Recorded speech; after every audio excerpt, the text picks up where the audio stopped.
Ax, what's up, buddy? Alright, give me 1 sec.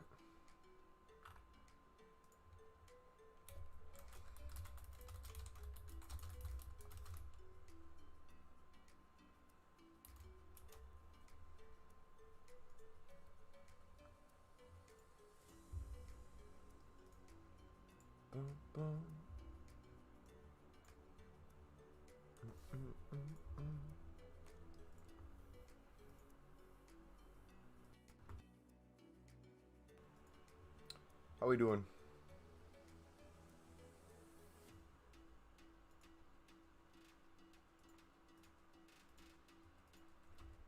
Alright. Hopefully it stops lagging.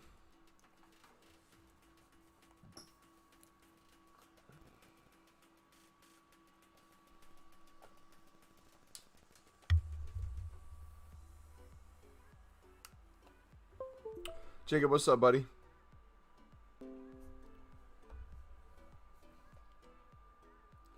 How you guys doing? Dude, I'm so pissed we don't have the 78 plus.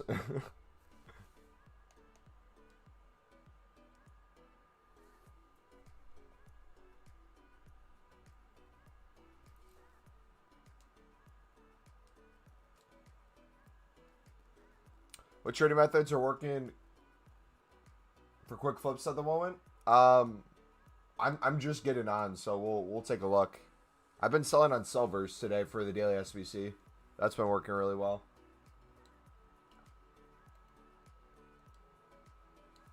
Looks like bronze center backs are still doing really well too. Kage's not a liar. He just heard that from somewhere that it was happening, so he told us that he heard it. He didn't tell us it was happening. If anything, I heard him say he heard it, and then I said it was happening. You think it'll be out tomorrow?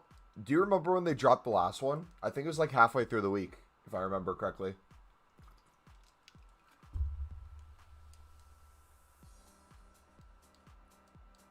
I don't know. It seems weird that they'd have all these SBCs out and nothing to do them with. You know? But if you guys enjoyed the stream, feel free to smack the like button, dudes. Let's see if we can get that first like goal of 5 likes.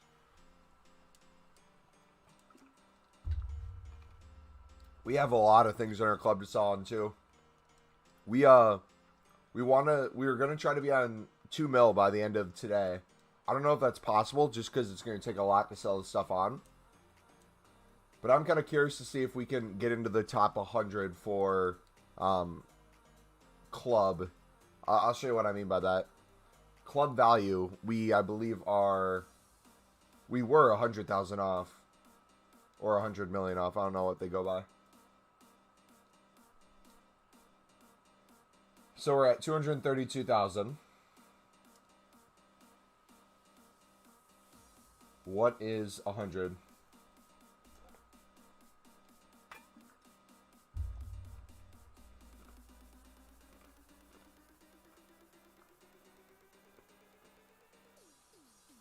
$407. Okay, that's possible.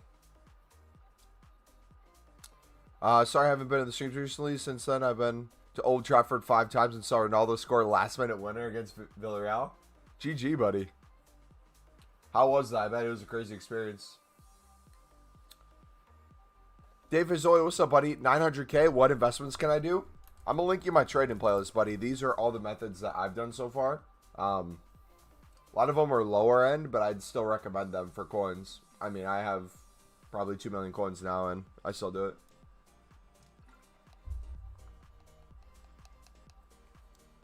But yeah, let me know if you have any questions, bud.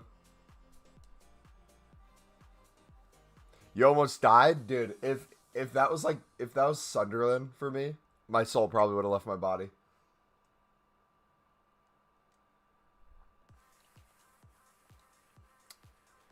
Any investment tips? Yep. What you're seeing on screen, we got our trading playlist. Got a bunch of different stuff we're going to roll through today. I would say, Jacob, take a look at the daily SBC that came out and look at silvers that are in leagues that aren't their nationality. So, for example, England leagues. So you could do Prem, Championship, Third Division, all those silvers. and have them not be English, they're going to go for some value.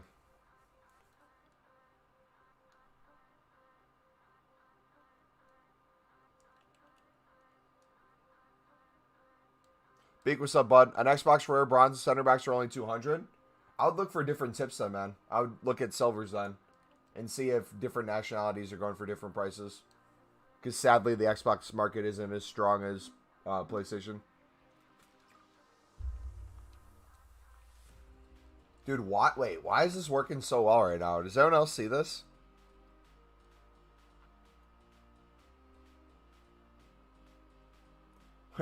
What is going on? Alright, this one's 400. Dude, what is going on? Wait. I'm trying to think what could be causing these prices.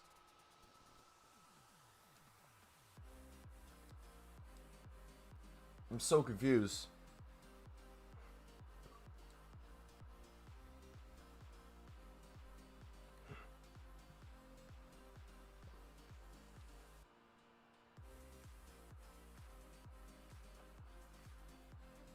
High trader right now, we are looking through bronze center backs, and then we're looking through silver cards that are in leagues that are not their same nation. So are they low right now? Or do I bid on them when I do sell? Here, let me kind of roll you through what I would recommend. So let's do them like this. Silver common. Let's do championship as an example, right? If I go to 300 coins, you're going to see a lot of different things that have value. Might take them the full hour to sell, but they have value. So if I set up a filter like this, max price 150, 600 coins by now.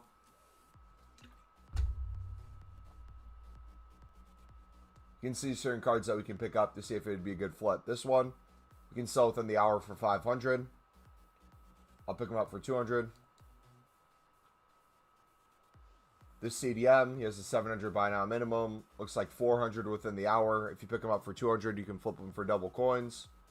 Let's see who else. The striker goes for 400 within the hour. We'll do a 150 bid. Oh, he disappeared. Center mid. Compare price. Probably will sell for 400 within the hour. 200 bid. And I would just kind of go through and do things like that. What I've kind of been doing as well is I kind of look at the whole silver market. See what it's going for. I see every card sells within 20 minutes for 250. So I'll go through and no matter what, I'll just put a 150 bid on everyone.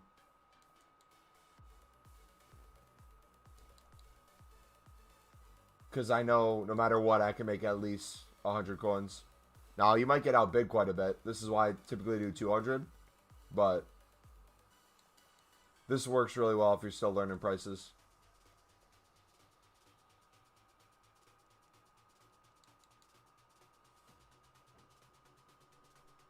Yeah, it looks like it's going to be hard to bid 150, man. I'll do 200 on center backs.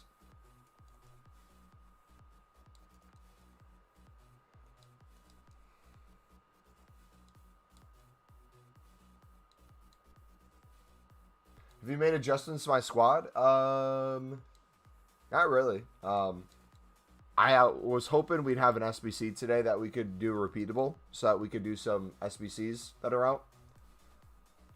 If we take a look at what's out, I need to make sure I have enough time to complete these.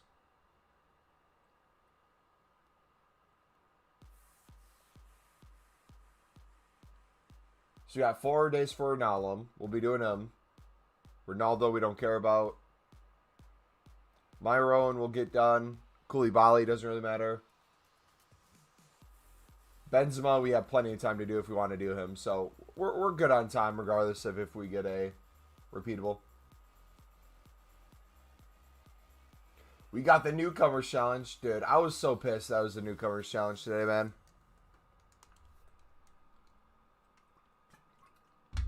Prices did go up for silvers. That was good. But I was ready for 78 pluses. I wanted the stream and video to be 78 pluses, and then having to come back to trading tips isn't a bad thing, but Wasn't what I wanted. Scored a half volley, too, against some guy with Ballack and Drugba. 13 games, 23 goals, and 8 assists for you. Jeez. That's crazy.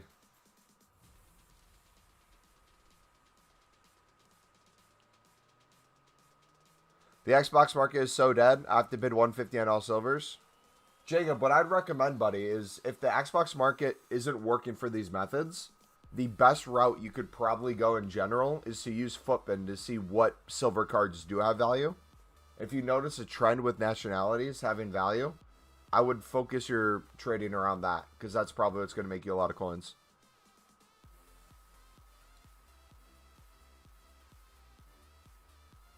Oh yeah, Sancho's added to the game too. Can't forget about him.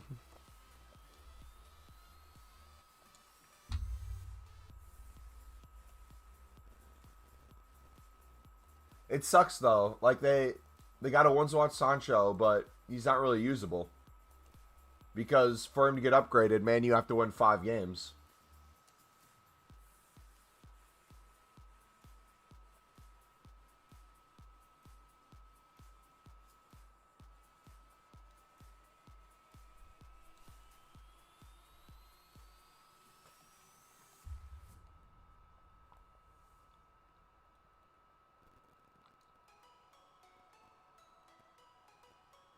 Why does he look like his stats aren't that good for an 87? Or am I being too harsh?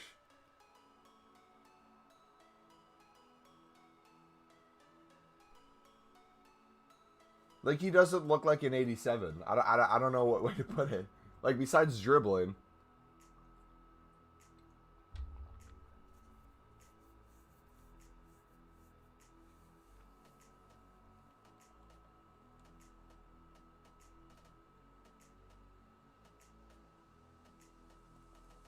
He needs like 90 pace minimum. I feel like they screwed a lot of people with pace. I feel like they always do.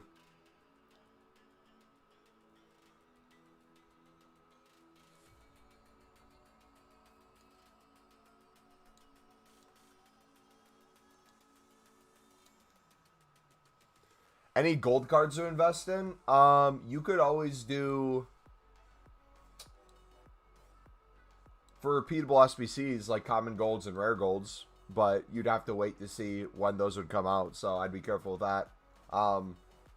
Silver inform investing has done me really well. Now that we have silver stars out, everything I believe is a minimum 20k. So if you can pick up silver informs for like 15 to 18k, you can get some good flips out of them.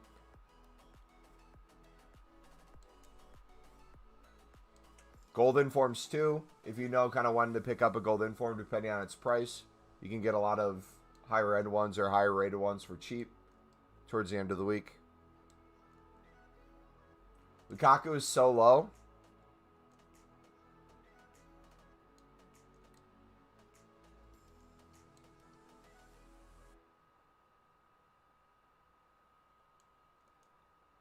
What's up, GC?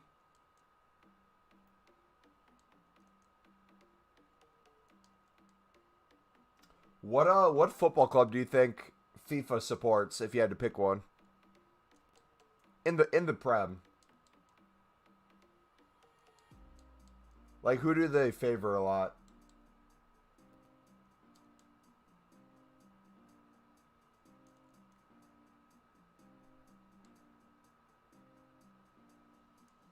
I saw the silver inform was 10k. I was about to invest all my coins into it, but I didn't. Feels bad.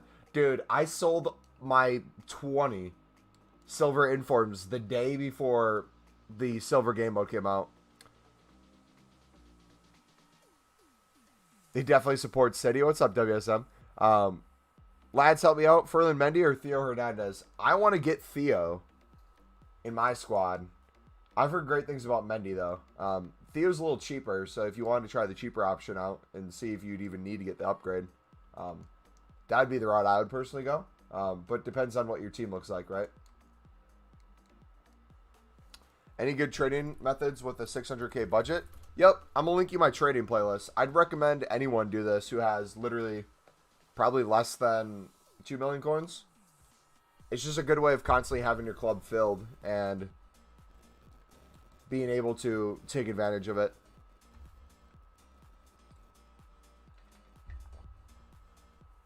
Almost every card I pick up, I try to double my investment on. And obviously selling duplicates, not everyone might get to that level, but it's still pretty easy to do so. A lot of silver commons, a lot of bronze rares, a lot of informs, different nationalities, marquee matchups players.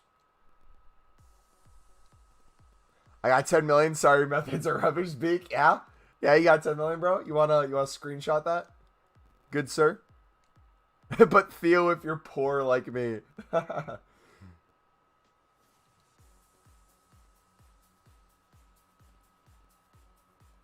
He's a big drifter. Like he's constantly on the sideline or what?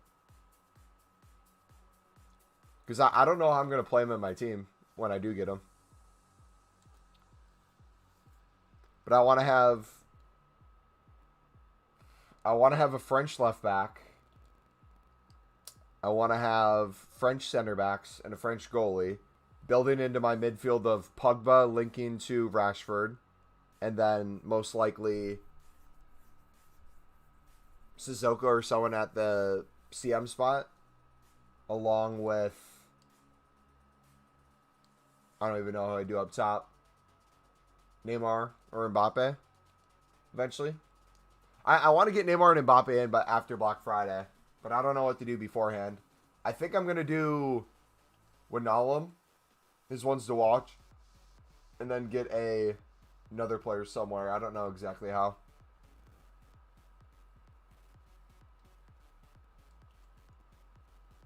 I still got to think about it. How many coins should I do before doing icon trading? That's a preference thing, man. If you want to use every single last bit of your coins onto an icon, you can do that. I recommend the tips you see here and in the trading playlist because these are things you can do with any amount of coins. So if you wanted to like put all your coins into an icon and then still do this, you'd still be making coins in other ways. So it's up to you, brother. I would just say be ready to lose on icons or gain on icons. Either way. Honestly, though, if you break even in coins with an icon, you still get like 20K transfer profit minimum. It's insane how much EA tax there is.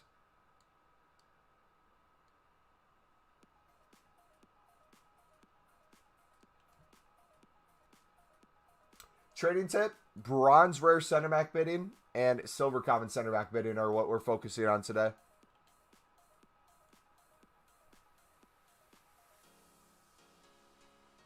Ethan, what's up, man?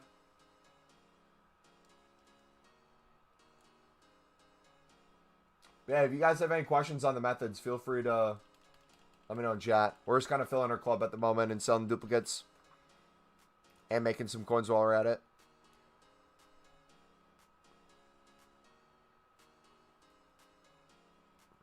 And hopefully we're going to hit top 100 for our club as well. Should you do the Benzema? Yes, I've heard great things about the Benzema. I want to do the Benzema.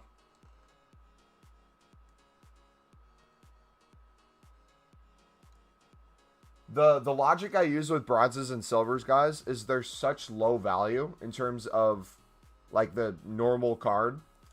It's impossible to lose coins on them. Like if you check the buy nows on PlayStation for silvers, so many times you can pick them up for 150, 200 coins, and they'll always go for like 200 to 250. So you're not really putting any risk into it whatsoever. And a lot of these cards, you end up seeing me flip for just a crazy amount of coins more. Ethan, I'm going to link you my trading playlist, buddy. I would take a look at the videos in there if you're looking for different trading tips, man. Let me know if you have any questions off of that.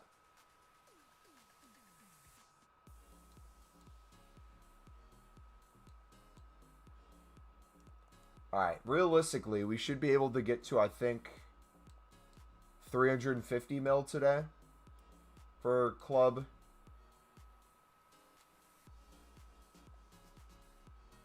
I don't know if we'll get to the 400 mil needed.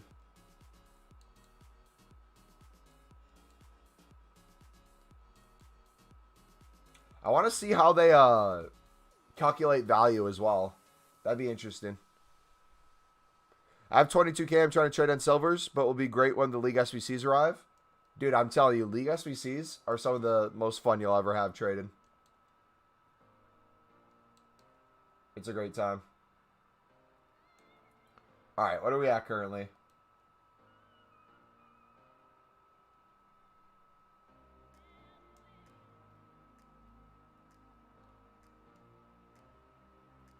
Okay, 236.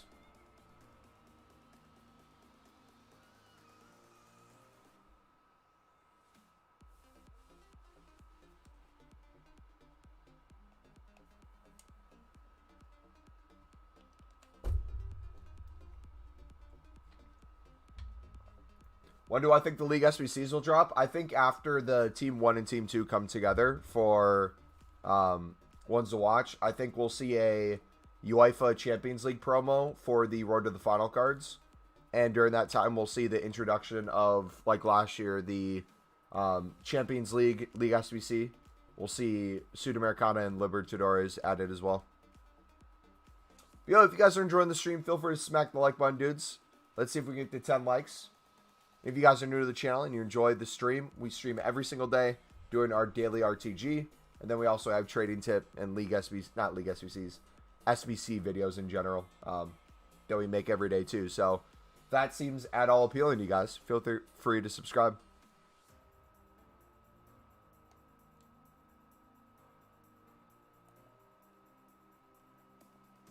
All right, let's check through silvers too. Dude, I'm convinced. Can someone show me a 74 rated card that's a silver and not a goalkeeper? I've only seen goalkeepers in my club be this rating. It is making me go literally crazy.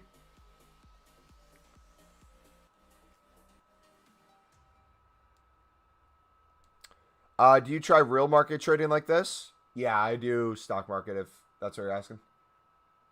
Yes, sir. Oh my good. Oh my lordy lord.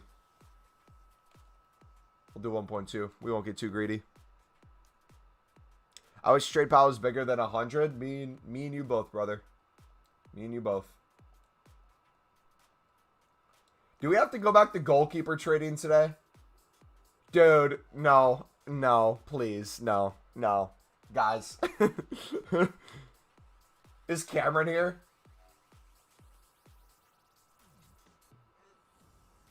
Cameron, I hate that you're making us trade with goalkeepers, bud.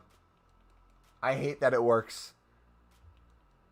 Companion app gives you unlimited? No, they don't. They give you... Companion app and web app give you unlimited transfer targets, but not unlimited transfer pile. Transfer pile, you can only list 100 cards. Companion app and web app, you can get thousands upon thousands of cards on your transfer targets, though. Which I'm still trying to figure out how I could take advantage of. Yeah, I mean, they go hand in hand.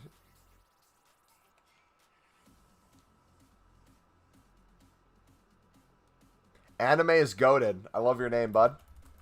So what do? I'm gonna link in my trading tip playlist, buddy. We have videos in there kind of explaining in more detail. But essentially, we're looking at silver prices, checking their buy nows, and looking to see if we can make profit on the cards. So I would set up silver filter and then try to bid less than a card's worth and flip it for more. My goal is to try to get double the coins on it.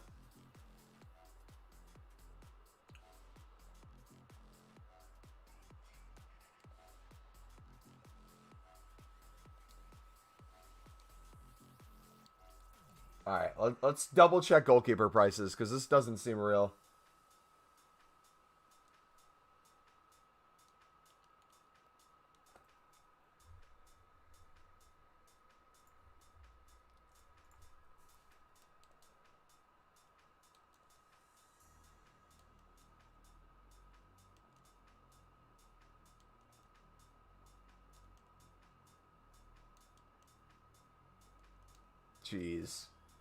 Jeez.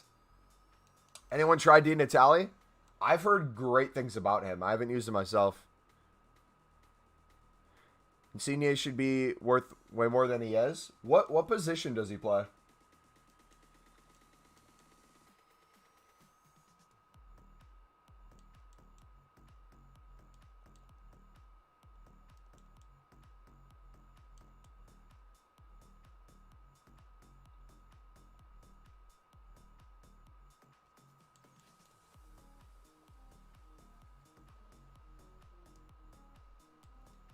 All right, silver center backs.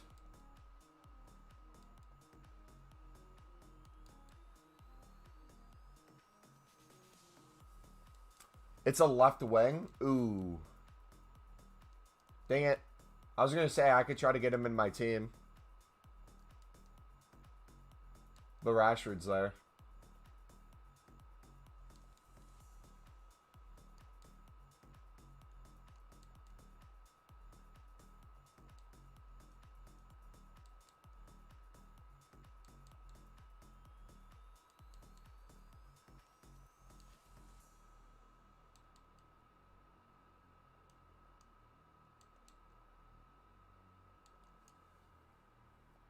Might just buy Cam to CM for 3,400 and sell the lazy buyers for 3.8. Dude, honestly, things like that are super easy to do over time. If you're going to do those sort of things with consumables, another thing I'd recommend, I typically don't do consumable trading just because sometimes it takes you a while to wait on it. But if you take advantage of shadow prices dropping or hunter prices dropping for a little bit, whether it's like new packs that come out, those can be super easy to flip for profit.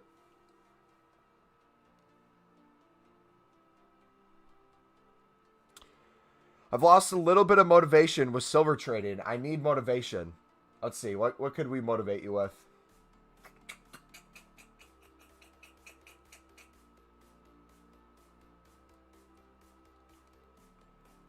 I would say if you're losing motivation, find ways with silvers to upgrade your team. So instead of having it just like be cards you store or cards that you try to go up with profit in general, see if you can do short-term silver trading to get you cards that you want to play with. So like have that be the motivating factor. It doesn't even need to be silvers. It could be anything. Be like, hey, I want to get this many coins. Why? Because I want to buy this player and use him. I look really forward to using him.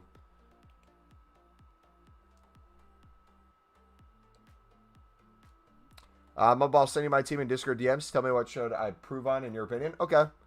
Graina, that's not what I'm trying to say. I'm not that good at team recommendations either, so take that with a grain of salt. Let's see.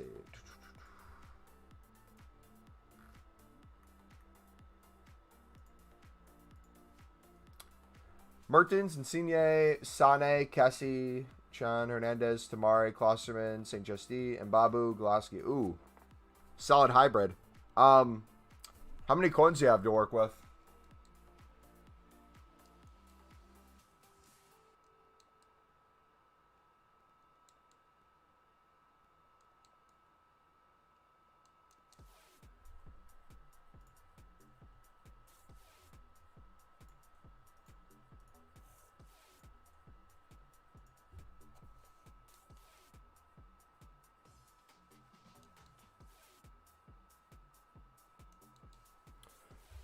What should I do with 100K?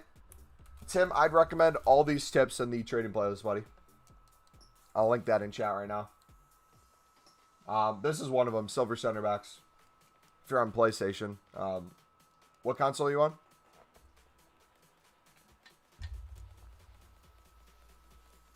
Yeah, I'm hyped because I'm 30K away from that. Yeah, that would be my big thing to say, Josh. Because the thing I'm struggling with right now is honestly that same thing. It's not that I don't want to do the methods anymore. It's just I know I'm not really going to make any super huge purchases in the near future. Like the most expensive one I'll make is probably Pogba. But like what's motivating me is to keep doing it is so I can afford Neymar and Mbappe up top after Black Friday.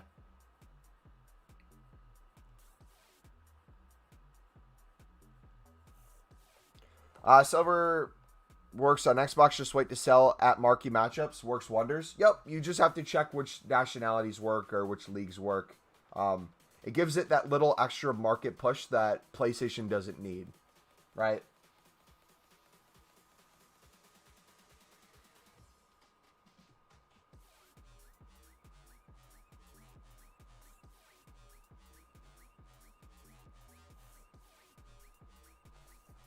Actually, hold on. Could we...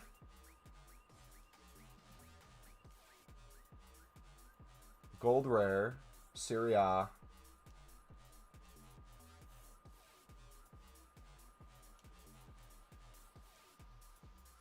Kind of curious.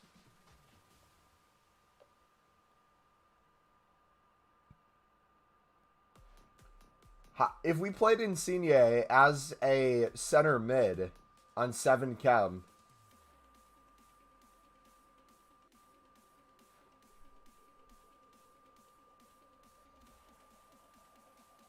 or we played him as a striker and we got Barella in as well, or Kessie, we could get Kessie in.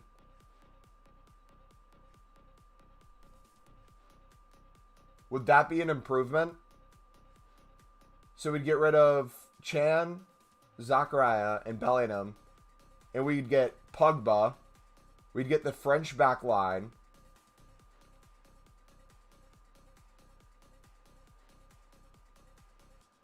And we'd get a midfielder up at the striker point. And we'd get a player at center mid.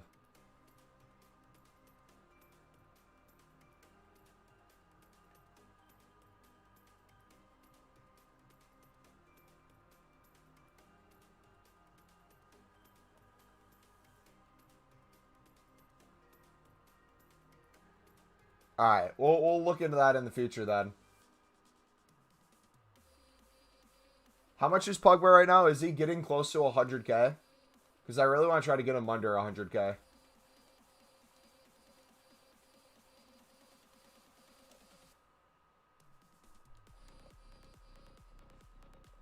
Oh, he's going back up.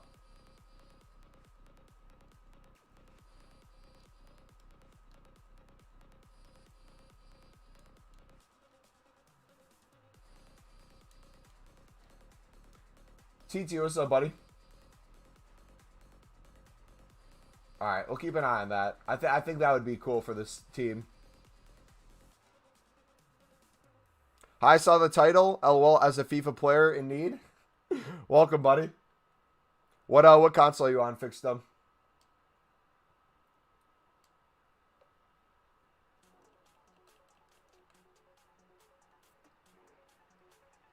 Read like last 10. Oh, I did miss like every single one of your messages, bro. I'm sorry. Oh my gosh. I literally missed everyone. Mumbo, today I checked on market index on Footbin, which icons were down. I saw check down. Bought one for 250K and then sold them for 280. 16K profit. I can't send those two guys off chem.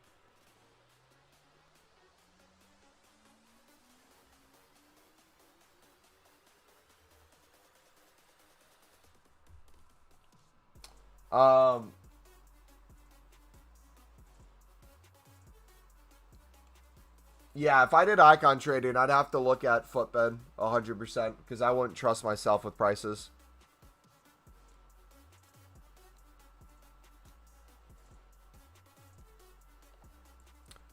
Fixed, you're on PlayStation? All right, I'm going to link you all my PlayStation trading tips right now in chat. It should be a playlist with, I believe, 16 videos currently. You're seeing me do one of the methods right now. Or we're flipping silver center backs and then bronze rare center backs as well.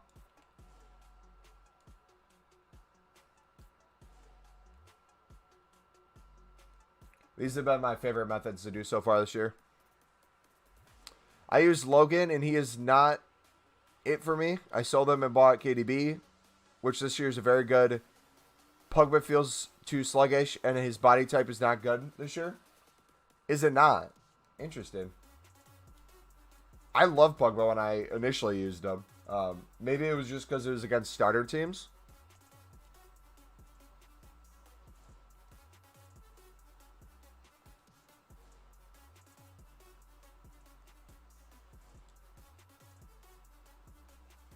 Ryan, what's up, buddy? Who did the Packers play today? NFL. Bears are beating the Raiders. Nice. Browns are beating the Chargers. Nice. Cowboys are beating the Giants. Nice. Cardinals are beating the 49ers. Nice. Patriots beat the Texans. Vikings beat the Lions. Okay. Bills play the Chiefs. Colts play the Ravens. Packers beat the Bengals in OT.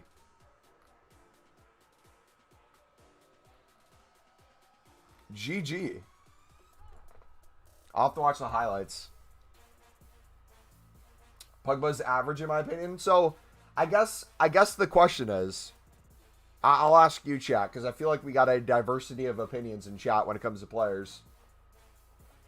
If Pogba is not as good as we think he is, and Rashford is first owner in my team,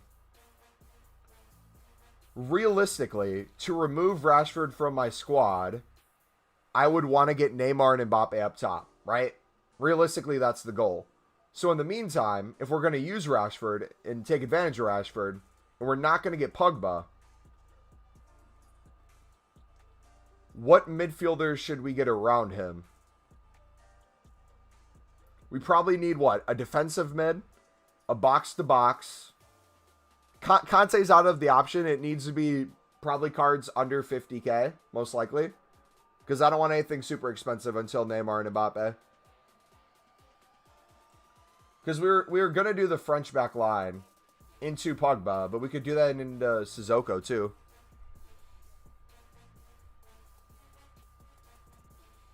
How did I get my team? Just straight in overtime, man.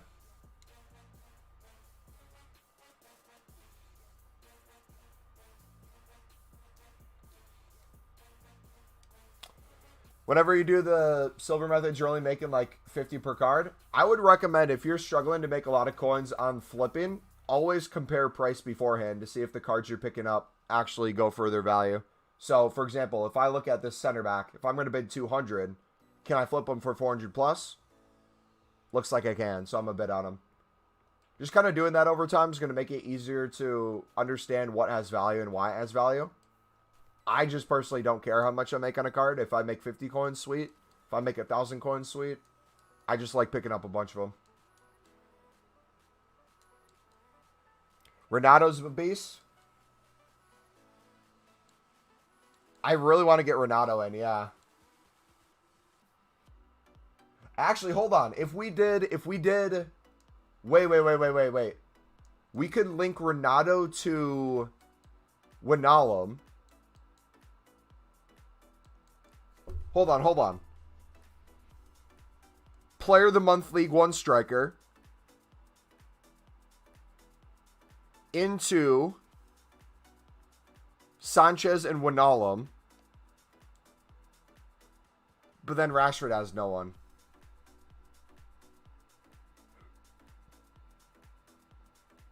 Wijnaldum and Sanchez.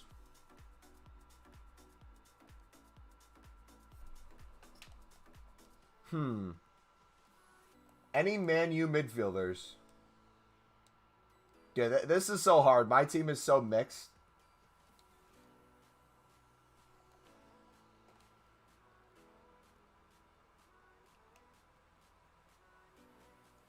Wait, do bronze rares actually sell? I make a majority of my coins from bronze rares and silver commons. Fred is a baller?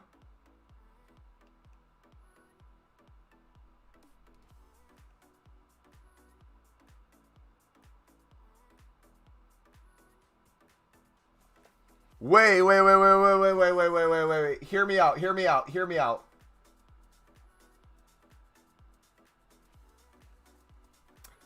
out.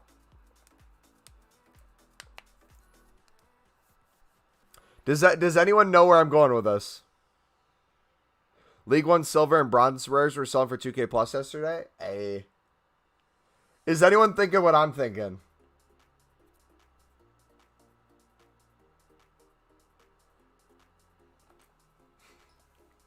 I don't know if I'd actually do it, but...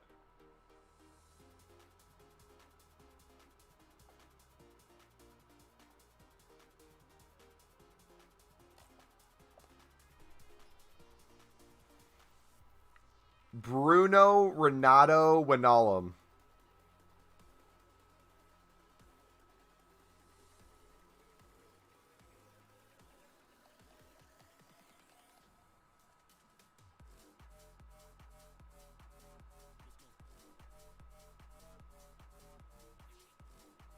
Mumbo, you aren't competent to make FIFA squads? Hey, you're not wrong, brother. You're not wrong.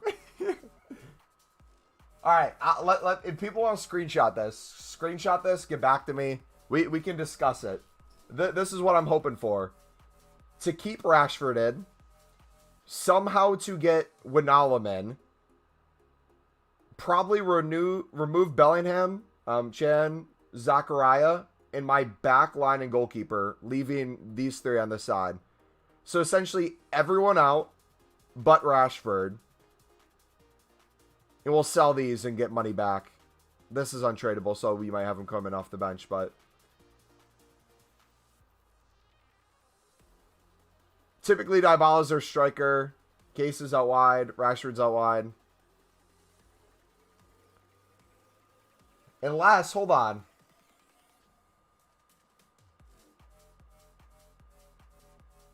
It's so tough to think of something. Unless we did Theo. We could do AC Milan links right there. Striker to link to Rashford.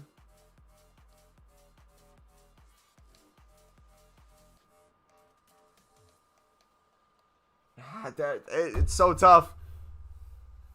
Ugh. Yeah, I need the experts. I'm a simple-minded man. Depends on how many cards you actually pick up and how much they're going for. I mean, to put it bluntly, how many people in chat did our silver common trading for marquee matchups last week? I made 250K. Someone in chat made, I think, 400K. Another person made 150K.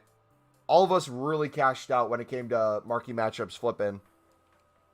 So if you guys are on the fence of whether or not it works, I would say 1, we've been doing it all year. It's been working. But 2, you see a huge payoff on a lot of your investments on Thursdays.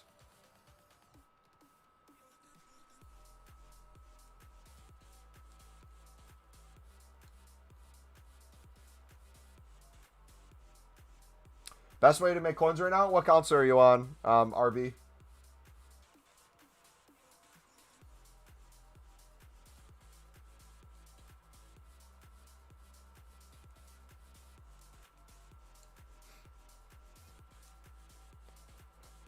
Use maybe one on FIFA squads?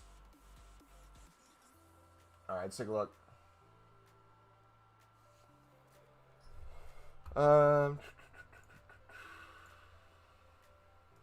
Oh, yeah. If you guys want to join the Discord, I'll link the Discord in chat. We have a bunch of different sections if you want to put your FIFA teams.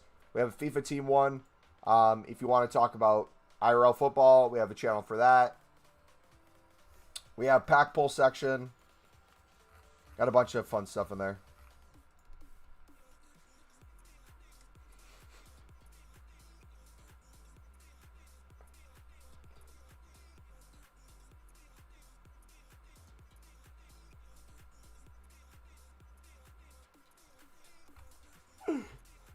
GC. Remember when I said I didn't want to spend a lot of money because we were saving it for Ronaldo and Mbappe? Not Ronaldo. We were saving it for Neymar and Mbappe. You want me to get Ronaldo, Conte, and Bruno?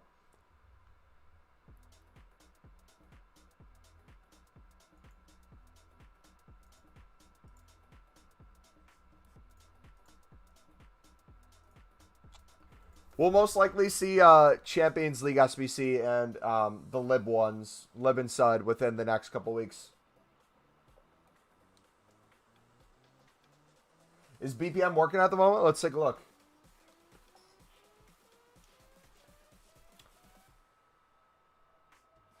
We'll do a couple packs.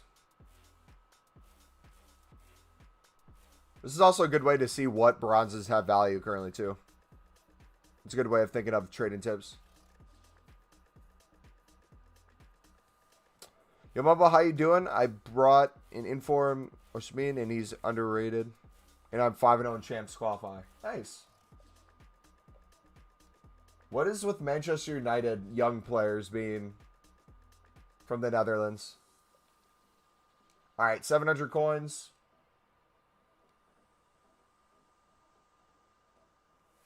Could sell him for 200 within the hour, most likely.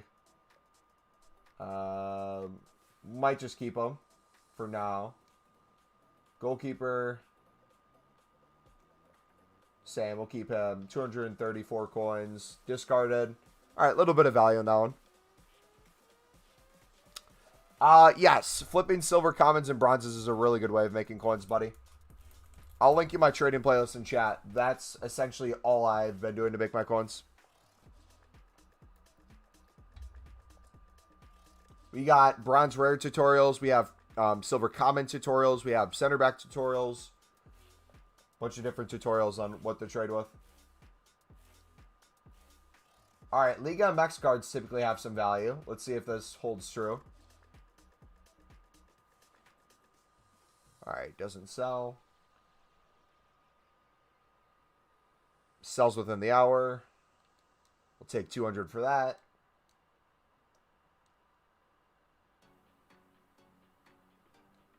We'll do 300 for this. Might take a couple times to sell. That's 500 and then 178 back.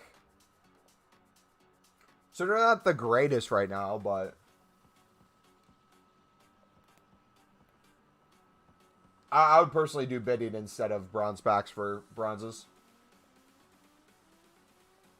But if you do enough of them, it's going to give you profit over time, especially if you're using the cards that don't really sell and flip those into silvers by doing the upgrades. You're going to be sitting very pretty.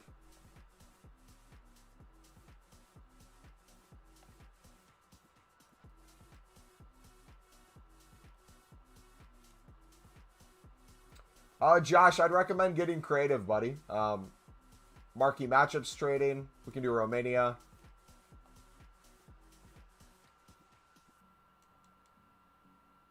We'll actually do that right now. We'll do Romania trading. Sweden trading. You can do silvers for them. My daily process is just kind of walking through a bunch of different filters to see what has value.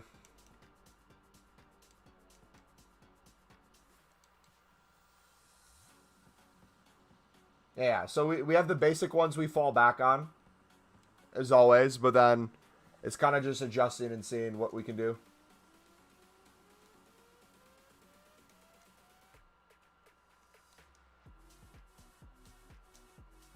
If you really wanted to, if you wanted to get really good with it, you remove the quality filter. You do this with just the nation. So if I did just Romania and held the same filter,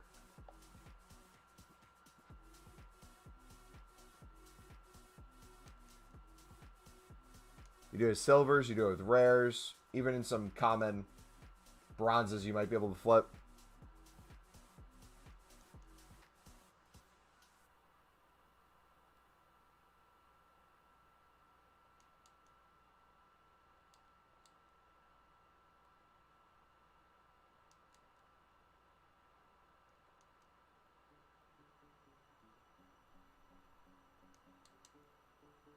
What were the other nations in marquee matchups this week? You had Romania, you had Sweden.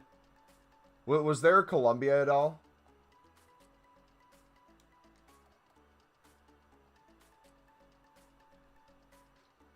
Conte plus CR7 is better than Neymar and Mbappe?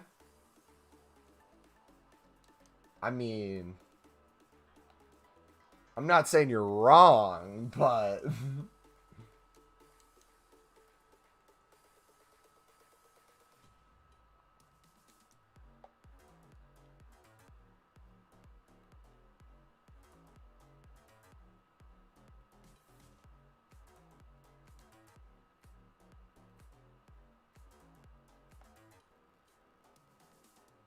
Greece was one of them. Yes, thank you.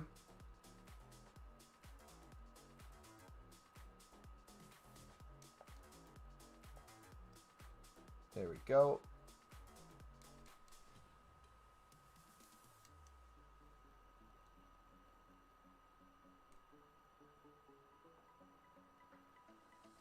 Colombia and Brazil, you guys are the best. Thank you so much.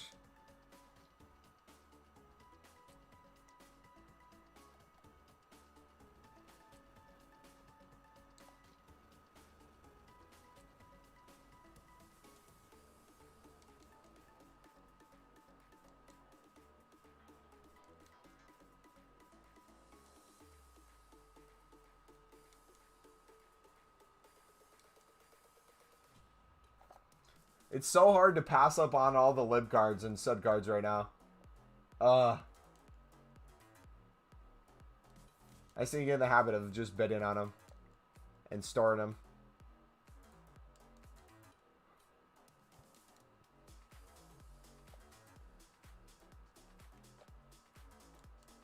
Getting outbid on everything right now, that's like the worst feeling in the world.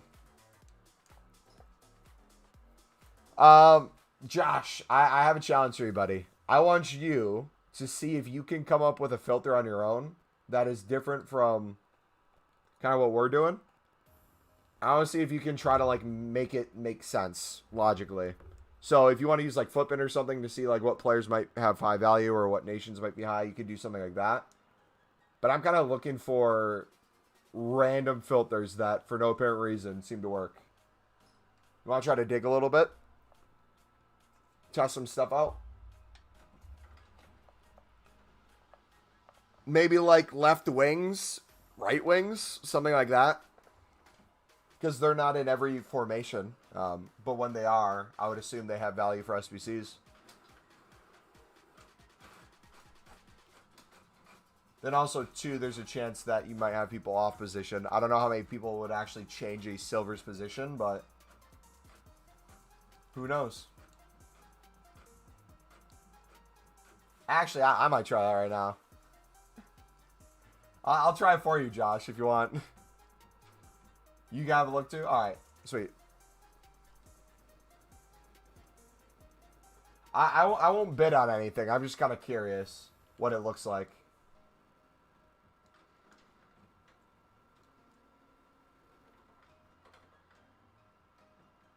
But yeah, the market is pretty low right now in general. So if you guys are struggling to pick up cards or flip cards, you're not alone.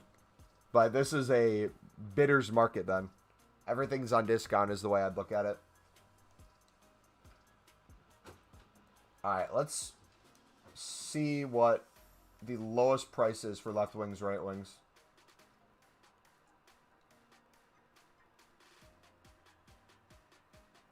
Alright, everything within the hour for 250. 300 coins is where it differs. All right. We'll do the same filter. 150 max. Minimum 600.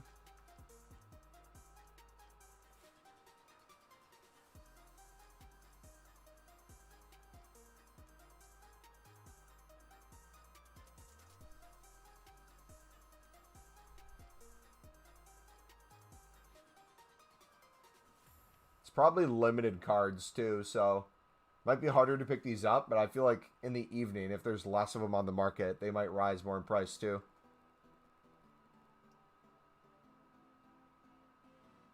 That's not too bad, man. 150 you might get outbid on, but 200 across the board, I think you could get a lot of good flips. How about right wings? That one's low.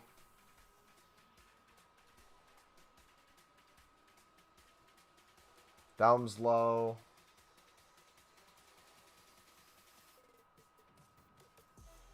Okay, right wings look lower than left wings.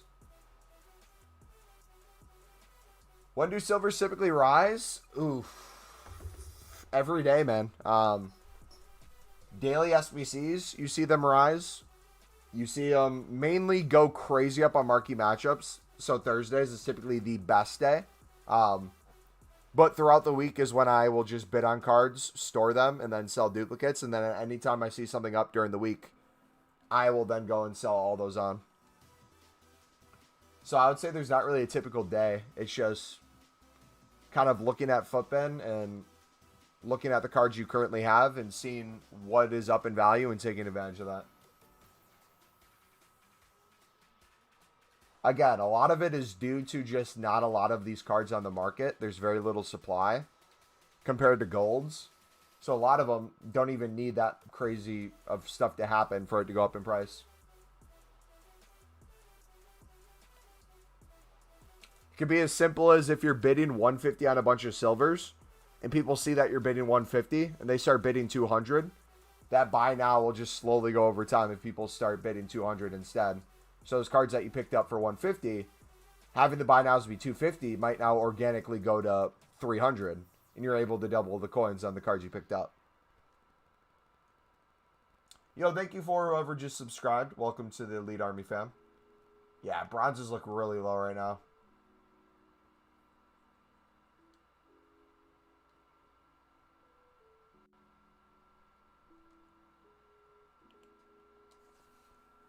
I'm going to go back to silvers.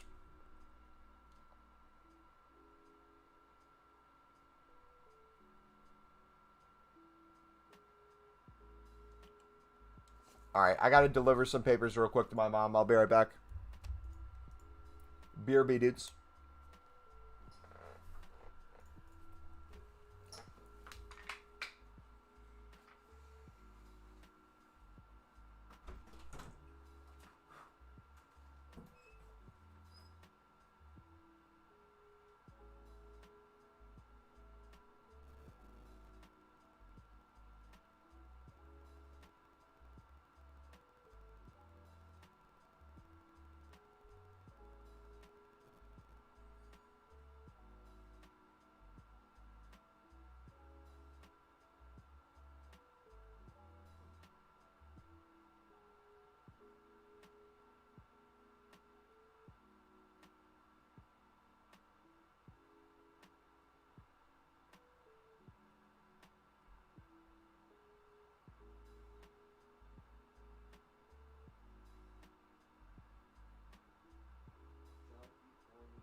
It's like I would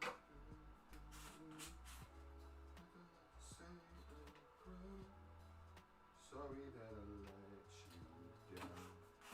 Let you down. Voices in my head right now. I have to say I'm wrong. Sorry that I let you down. Let you down. I'm worried if I store silvers in my club, I'll unintentionally put them into SBCs. Are you doing a lot of upgrade SBCs or something? Or what?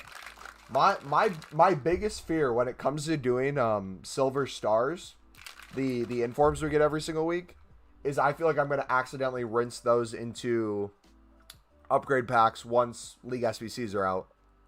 That's my main reason why I don't like playing silver stars. I love how good the cards look, but I'm just afraid I'm going to lose them.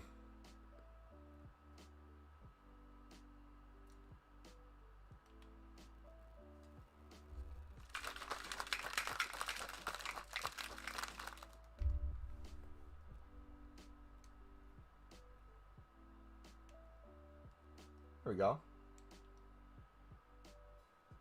Alright, if you guys are enjoying the stream, feel free to smack that like button, dudes. We are 1 like away from that 10 like goal. Appreciate it. And if you guys are new, feel free to subscribe if you enjoy the content. As always.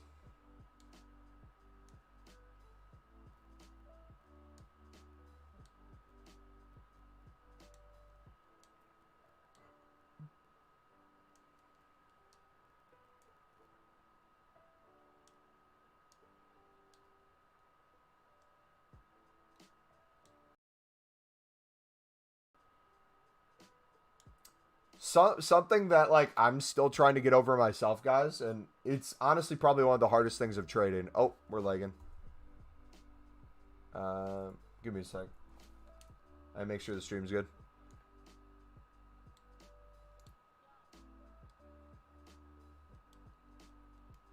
Alright, can you guys hear me okay? Let me know if you can hear me okay.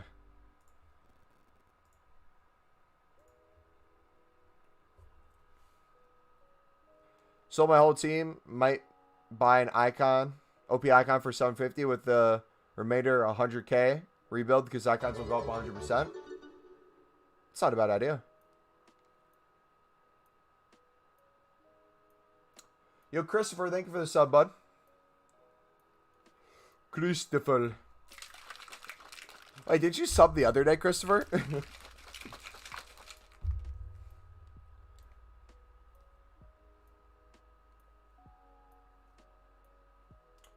But no, so what I was saying is the hardest thing about trading that I'm still trying to like understand myself is you know how good of a feeling it is when every single one of your silver cards or every single one of your investments starts going for a lot of coins.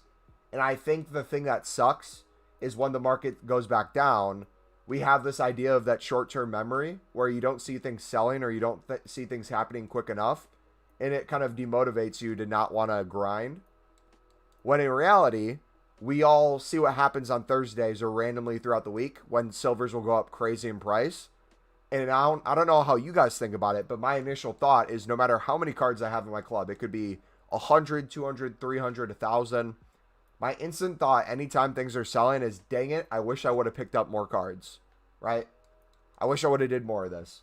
So if there's any like trading advice I can give you, especially if you're sitting on a couple 100,000 coins, just keep filling up your club as much as you can for very cheap with a lot of silvers and bronze rares.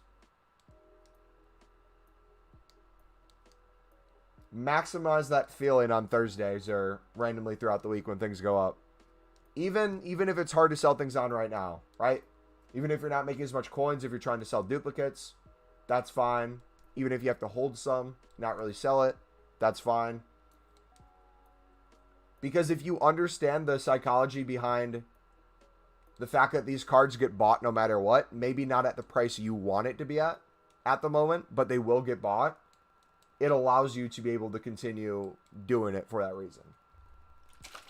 Because I know for a fact I'm going to be on lunch break on Thursday, the whole half an hour, eating lunch and doing nothing but listing silver cards. And I just can't list them fast enough. I'm going to be like, geez, dude, this is crazy. If you don't take risks, you're not going to make coins. But the thing is, too, this isn't really a risk, which is the funny part. Like, the risk is how long are you going to hold on to the card for, right? Realistically, you can flip a lot of these short term for double the coins, but the risk is, do you hold until it gets triple, quadruple? That's like my biggest thing. Like, I've probably missed out on 500,000 coins this year alone so far, selling silvers throughout the week without waiting until Thursday. Like, realistically, any duplicate that I get, I shouldn't sell until Thursday. I should never open another pack again. I should just go unlimited cards and not sell anything until Thursday. That would be the best thing I could do in terms of my coin total. But in terms of my club, the balance, packs, having fun on the game, it's just not the way I choose to play FIFA. Same way some of you guys might sit there and think to yourself, oh, I could probably bid on thousands of the same card or like hundreds of the same inform, hold them for like a couple weeks, and then he goes up 1,000 to 3,000 coins each. You sell all those on, boom, you're in a huge profit. That's true, but what are you doing the rest of the week? Are you waiting for that moment to be happy and excited? Because if you are, you might be chasing that feeling for the rest of FIFA. And like one of the things I'm trying to get better at with my team is I want to slowly keep upgrading my team, slowly put more coins into it. Just because I want to get not only better at gameplay, but I want to enjoy gameplay with players that I enjoy as well. Not just be stuck to a first owner squad that is not even meta that we had in the past. Can you help me find an icon who's 700k that will go up? Okay. I'm assuming you want to use in your team too, right? If that's the case, what kind of position would you want? Would you want like a midfielder, an attacker, a defender?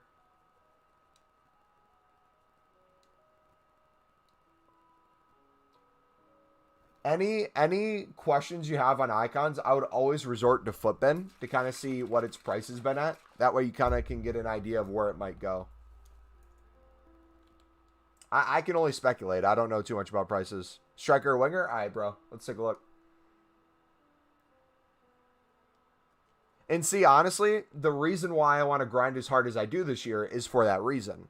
Like, I noticed last year, we struggled so much around Team of the Year time in terms of the content I made or like leading up to it because I wanted to make sure that we packed the Team of the Year first owner. Meanwhile, we had the coins to probably buy 3 or 4 Team of the Years if we wanted to, right? It's all perspective. Like, I made myself go crazy. I did the same content every single day for so long in hopes of packing a Team of the Year. And we got Ronaldo and we got Trent, which was awesome. But realistically, it gave up my sanity of having to do League SBC grinding for packs every single day for like, it felt like every waking moment. I don't know if you guys remember the streams last year, but there was a period of time where we did honestly similar stuff to what we're doing now. But instead of having the coins be all the time liquid, they were always in packs that we couldn't open until Team of the Year. So we'd be sitting on hundreds of packs, and I'd be like, oh, I feel no reward for this.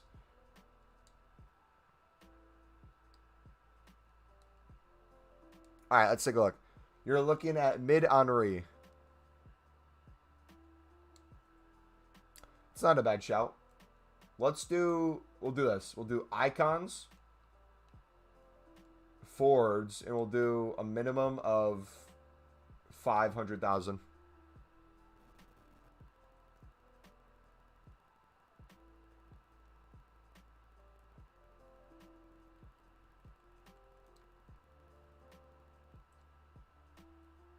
Seeing Seedorf as a center forward is such a weird look right there.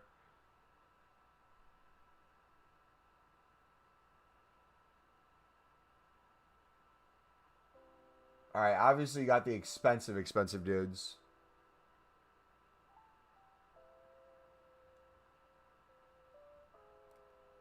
A Torres, interesting. Schweinsteiger is an outside wing. What? Yeah, honestly, looking at these cards right here, mid-Henri seems like the cheapest good players out of everyone listed. Is the 87 the mid?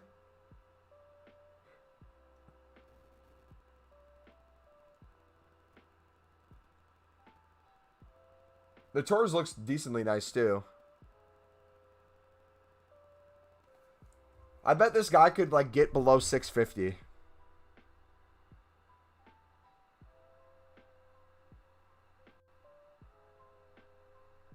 $650,000. If you got him at 650,000, you'd have to sell him for at least 684,000 to make profit.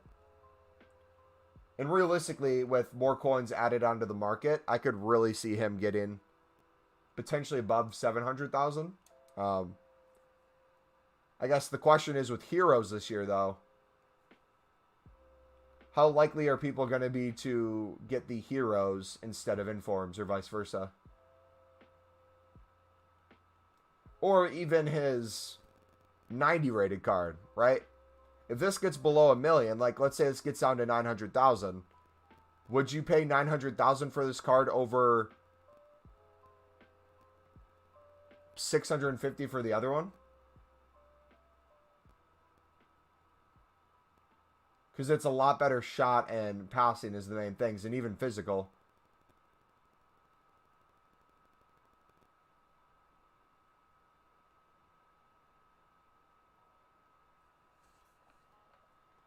Heroes will crash December 1st. I'm curious to see what heroes everyone packs. Yeah, that'd be my advice though, bud. I'd keep an eye on Torres and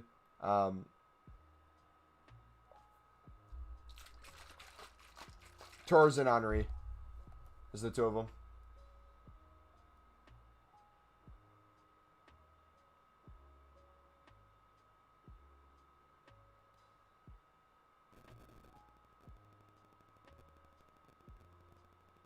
I really want to try out a Dempsey eventually. Make like an MLS squad. Does anyone else have the same problem as me where you always say you want to do something or try something out and then you never end up doing it? That's like my biggest regret in FIFAs is I've always been like, oh, that would be fun to do one day. And then the day never comes around.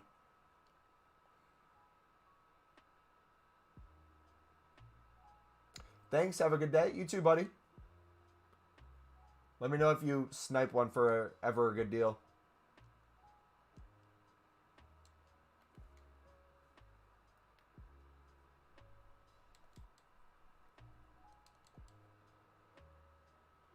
Look at Morintos. What position does he play? I think I saw him before.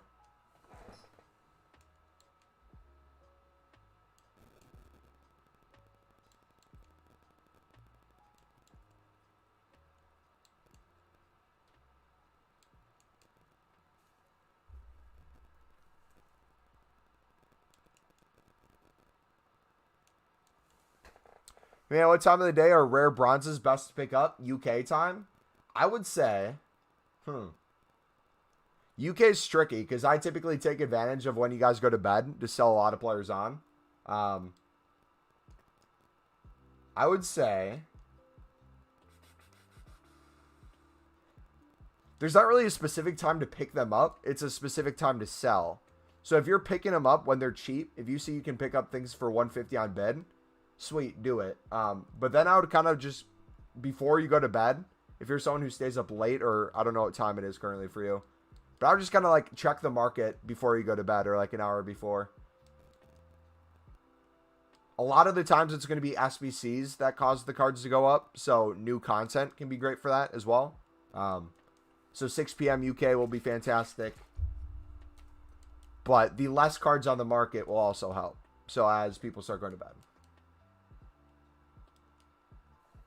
You want to know if he's worth it? Yeah, let's take a look at him.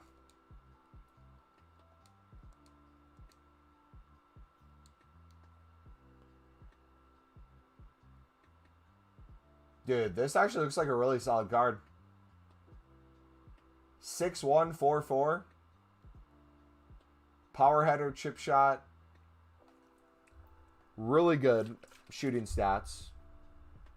Shot power, attacking position, finishing. Do something for his pace. He's looking really solid. Physical, stamina 85, which is huge. Strength 90, which is huge. Agility stat doesn't look the highest. Maybe like a hawk on him. Thanks for advice, dude. No problem, man. And if anyone needs any trading advice or you want to like understand my methods a little more, I'm linking the trading playlist in chat right now. It's the collection of kind of my mindset on why I do certain things or how I go about getting the cards. Because I know how crazy it seems to bid on silvers and bronzes and make coins on it. It doesn't seem realistic, but it is. Or an engine, yeah. Engine would probably be better than a hawk.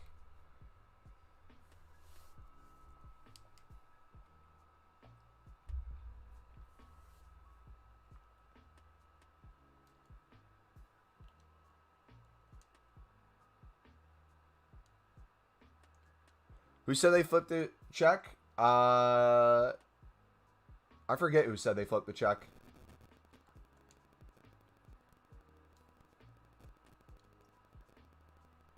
Someone 100% said it, though. Yo, if you guys are enjoying the stream, feel free to smack the like button, dudes. Let's see if we can get to 20 likes. We're 7 away.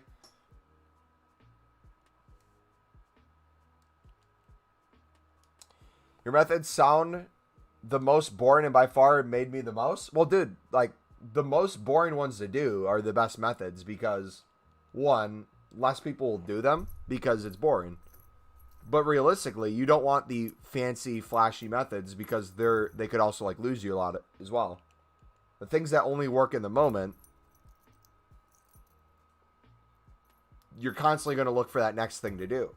This, in all its glory, is not that appealing to many people, but you throw on some Netflix, you throw on a live stream while you do it, when you do some bidding. And it's not even a lot. It's like 5-10 minutes a day of silver and bronze bidding. Check prices throughout the day as well if you wanted to. I typically just list things like I'll do 300 start price, 400 to 500 buy now on everything I list, and just relist it every hour. It takes like 20 seconds to relist.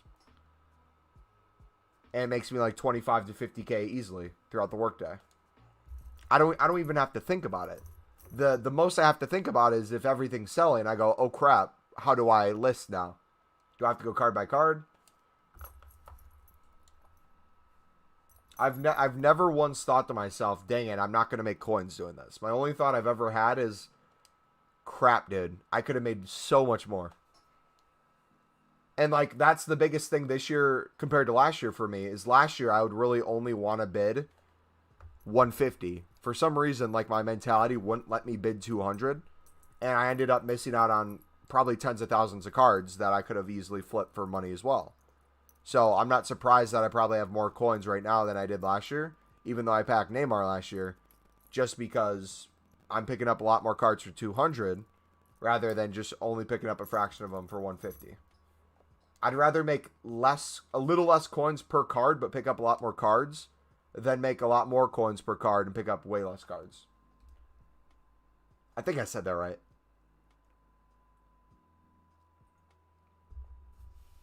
If not, you know what I meant. And it's not a bad...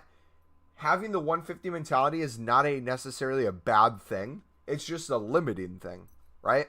Especially when cards are like 250 by now. It makes sense why you might be afraid to bid 200. But that's when I try to bid my 150s. But then when everyone else starts bidding 150, there comes a time where it's like, okay, well, if I start bidding 200, everyone else follows. That buy now goes up on its own. Yo, thank you for all the new subs, dudes. I appreciate you guys. You guys have been killing it today.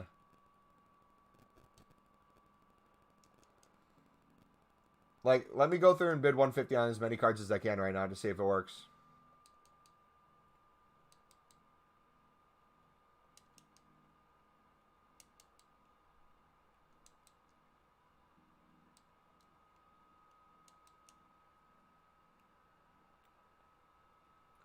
I've been selling some silver center backs. I could sell them a lot quicker if I listed them for 300 to 350, but I've been just kind of lazy listing for 400. Yeah, you see, you bid on a couple for 150, and then everyone starts swooping in.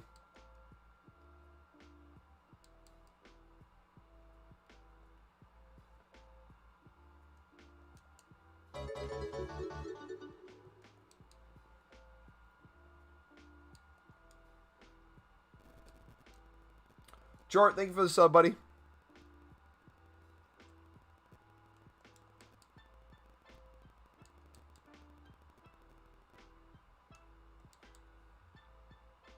Alright, I'm going to do 200 on every card that's 70 rated or higher, or is a good nationality, or a league that I think will be useful.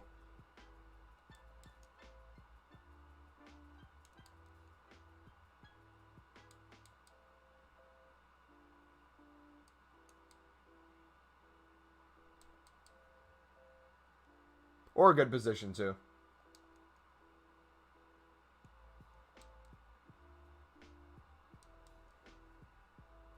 Japan is good. Were you in stream the other day, Josh, when I, like, as a joke said, watch me bid on Korea players and have the mindset that someone out there probably wants to build a team and, like, name it Squid Game? And we ended up selling a lot of the Japanese players, not Japanese, a lot of the Korean players that we were picking up for, like, 150 to 200 coins for 500 plus.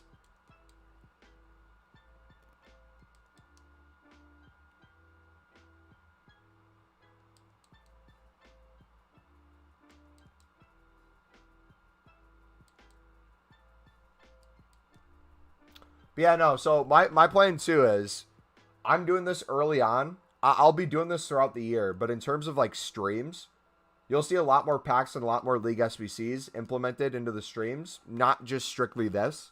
Right now I'm just kind of showing you guys the basics of how I'll be making my coins this year. But then on top of that, kind of also as we upgrade our team over time, you'll see us have a better team that we play with and have more fun with.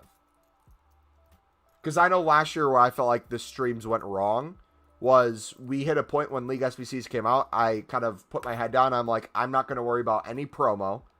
I just want to get first owner team of the year cards. So what I did was I just went balls to the wall making a crap ton of packs through League SBCs. But I didn't get to enjoy any of the content leading up to it. And then even after I had Ronaldo, I didn't play him half the time because he didn't fit my team. How do you check patterns of silvers on Flipin? You look at the highest rated, highest valued cards. So you just look at FIFA 22 players. you check by silver commons and you click on the price option, and it should auto put the highest price cards at the moment. And you just look for similarities between nations or leagues and try to like do the math on why that might be the case.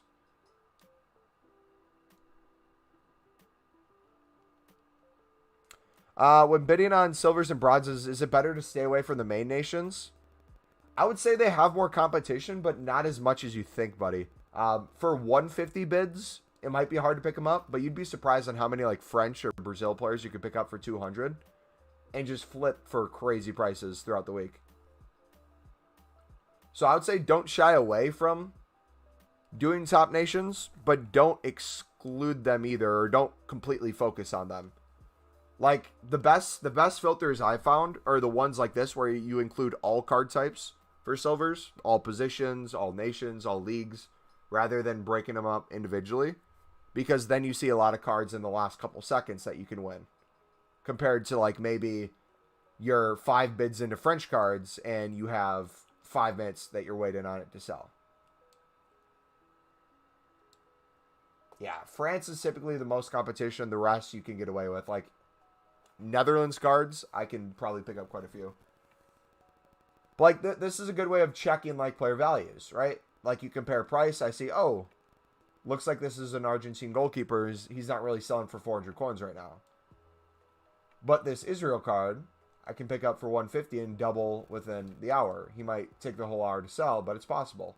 This Spanish card, looks like you could pick him up for 150, sell him for 300 as well, maybe 400. Like getting an idea of what the price point of some cards are can be really beneficial in terms of like setting up filters. So if I see like, let's say a Saudi player has an extremely high buy now, I go, whoa, why does Saudis have a high buy now? Is it just him or is it others? And if it's a lot of them, I'll just go through and bid on them. So it's kind of a lot of learning on the fly, but also too thinking of why things are happening. Like even though I have like the set trading tips that I do, or like the bare bones methods of them, I'm still always adapting it to fit the market. Like there might be times where we've done this before. You might see me bidding 250 to 300 on silver commons, but I might be doing that because the lowest buy now is like 800 coins on a Thursday. And we're essentially just trying to win as many cards as we can to flip.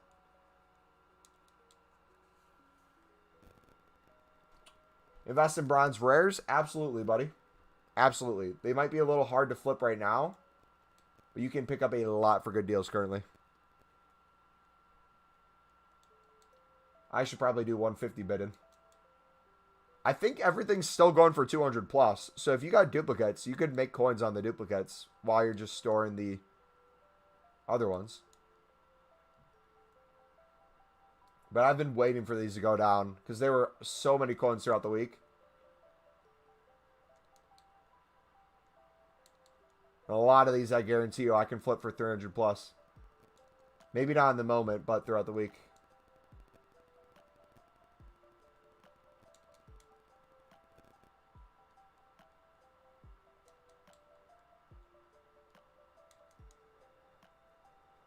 There's some silvers I get for 150 to 200, and sometimes throughout the day he's at 2K. Yep.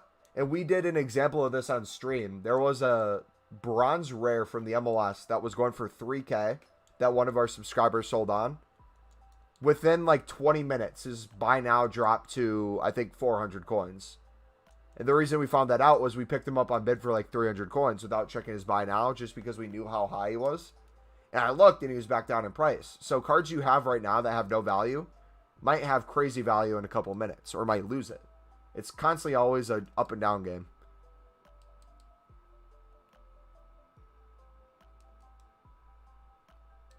Pro tip too, if you're bidding and you see you're getting outbid a lot on the same page, all you got to do is refresh the page, go to the next one, and most likely you'll be winning the cards on that page. If you start getting outbid, you do another page, because what people don't understand is when you refresh a page, a lot of times when another person refreshes a page, they might be the page after you and they're not seeing the same cards.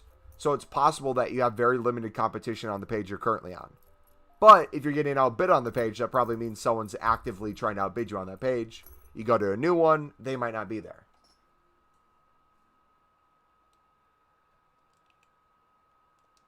And if you want to maximize your time, doing this on web app or companion app is probably way faster than console. And way easier than console too. That's a pro tip. See you, Christopher. Have a good night, buddy.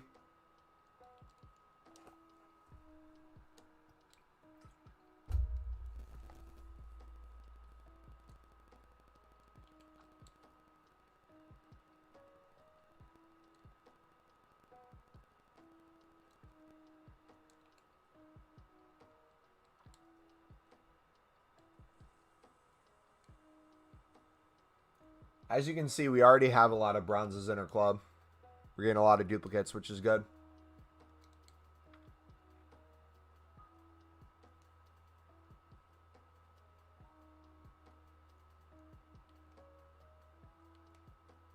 Like, look at that. Scottish center back is the one that sells for the most out of all these. Even in Top Nation. Honestly, the reason I do it on... when I'm streaming, I do it on here, is it allows me to play games in the same place. It allows me to open packs in the same place. It, from a viewer standpoint, looks better to have it on console, but efficiency is not there.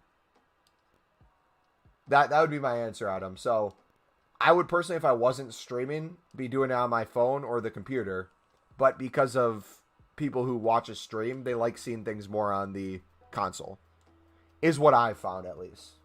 That might differ depending on your preference, but like in terms of like overall viewership preference, we last year during our FIFA 20 Road to Glory, or FIFA 21 Road to Glory, we did a lot of web app stuff, and I noticed it kind of limited the amount of people who would come in, or they wouldn't be there as long, just because it doesn't look as appealing as, say, console. Plus, too, with web app, you can do a lot of shortcuts to get things open quicker or to do some workarounds. Like the bronze pack method on web app, where you can do multiple tabs, and when the pack animation goes off, you switch your tabs to the blank tab, and you go back, you'll instantly open the pack. It'll stop the whole animation. So like we'll do bronze pack method spamming on console, or not on console, we'll do it on web app when we do.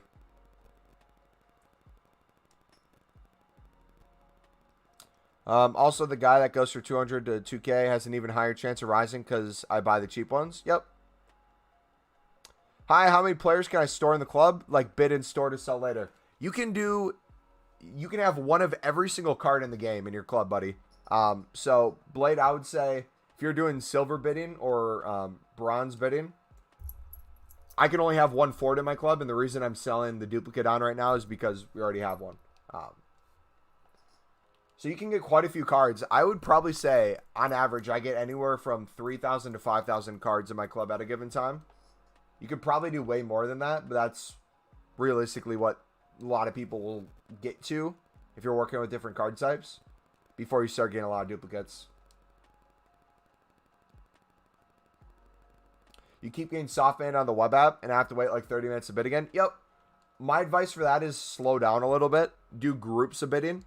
So I would do like maybe bid, bid, bid, bid at like that pace. And then after you do like 10 to 25 cards, store them, sell the duplicates, maybe sell stuff in your club, go back a minute later and do it again. If you start seeing the process slow down on a web app or companion app, a lot of the times it's starting to think you're a bot, and it'll like start saying things like, hey, bid slower, or you've lost the ability to bid temporarily. Wow, thanks. I'm new to FIFA. Blade, and anyone else wondering, I'm going to link you my trading playlist. It's going to be a link that pops up in chat by Nightbot, I believe, or Streamlabs. If you guys want to check this playlist or just look at my YouTube channel, we have a bunch of trading tip videos on like the methods I use and the reasons behind them. So if you see what we're doing and you're not understanding why I might be bidding on a bronze or a silver, hopefully these videos will help you kind of get an idea of how this works and why it works and why I do it. Especially for the new people, right? Hopefully it can help you trade. And you can do it with any amount of coins. You can do this with 1,000 coins. You can do it with 100,000. I have almost 2 million and I'm still doing it.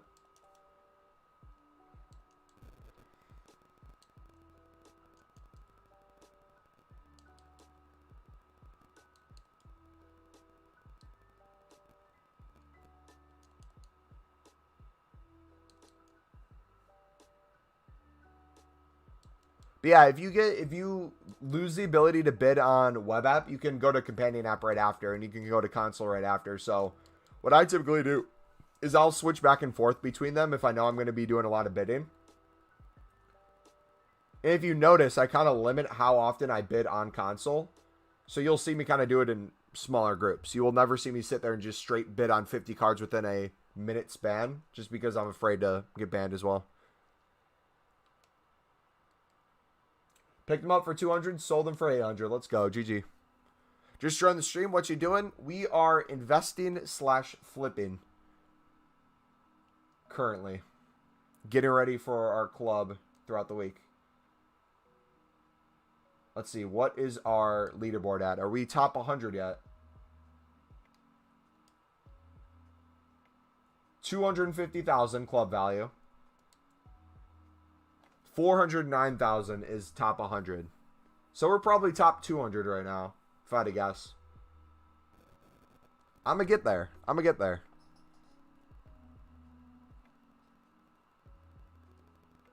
Let's see if we can do some gold common bidding as well.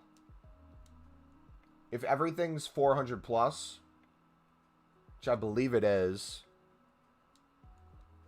and we might get a repeatable SBC this week. Yeah, it looks like a lot of cards are going to be 400 plus.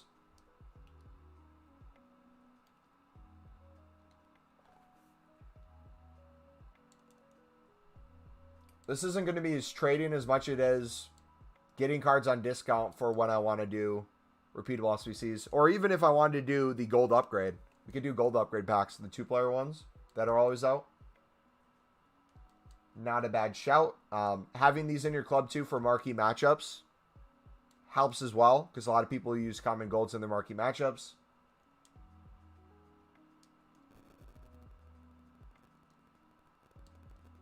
Some leagues might be harder to win than others on bid too. That's fine.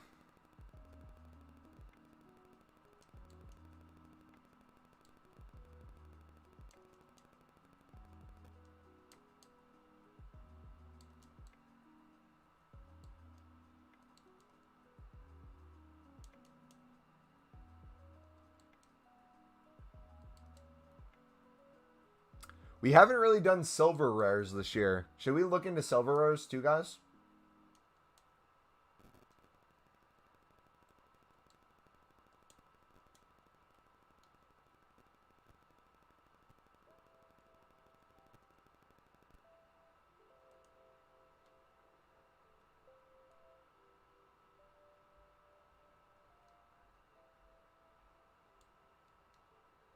$350. Okay, so it looks like a lot of stuff will sell within the hour for $350. That's not always going to be the case, but if we do a $250 bid, up to $300.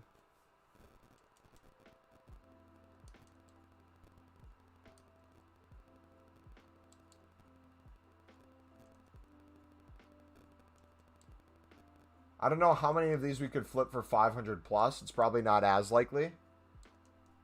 But anytime there's an SBC that requires rares and you can use silvers in it, these wouldn't be a bad thing to have in your club. And plus, too, if we get duplicates, we can check what the duplicates are going for and get a good idea of what cards might be more in price, what we might want to pick up, what we might want to do a bidding filter on. Diversifying a little bit.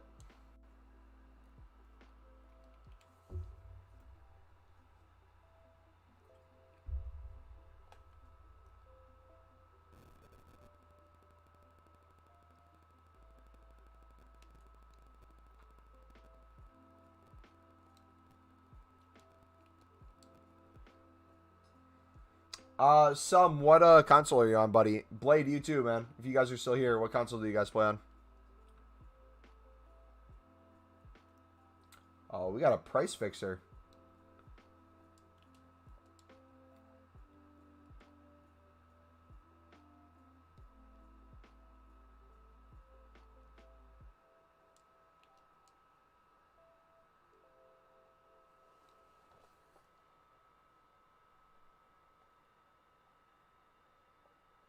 I'm looking at the graph of some cards. They're at their lowest. For what kind of card? Silvers or?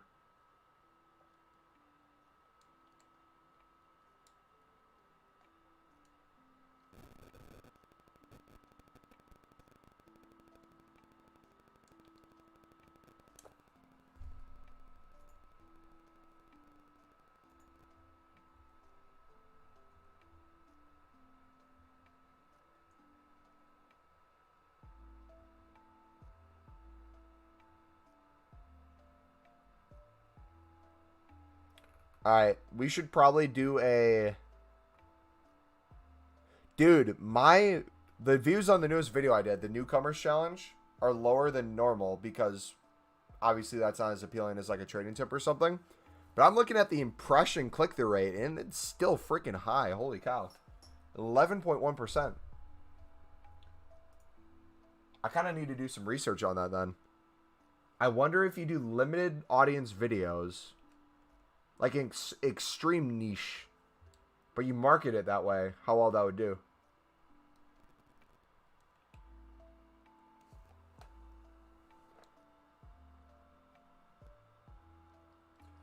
Ooh, I haven't done a silver rare video. Maybe we mess around with some silver rares right now.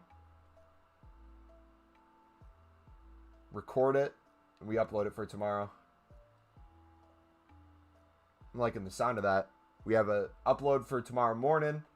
That way we don't have to wait on new content, and that way we don't have to do similar trading tips that we've always been doing.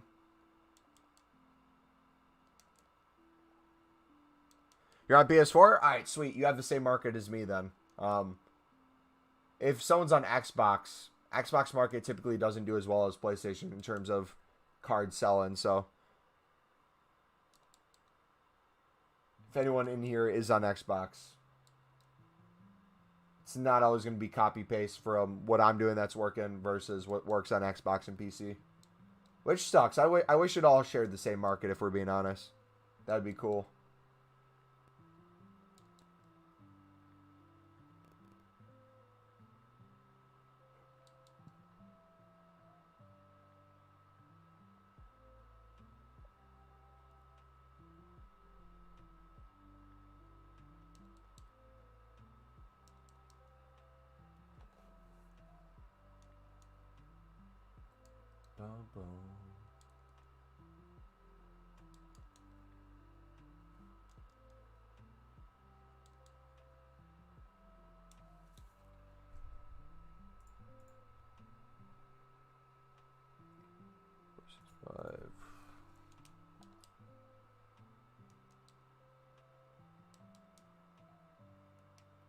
Rajiro.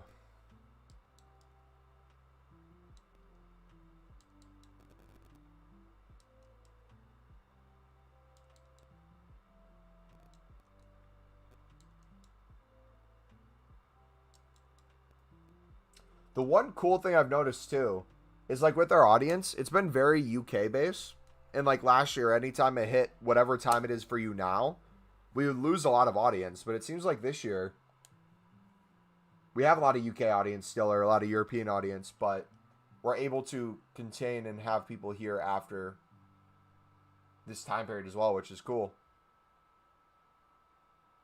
I don't know exactly where you guys are from, but how late is it for y'all? Alright, 400 flip. 150 coins. Ooh. 400 flip on these would be equivalent for bidding 150 and selling for 300 in terms of profit. That's not bad.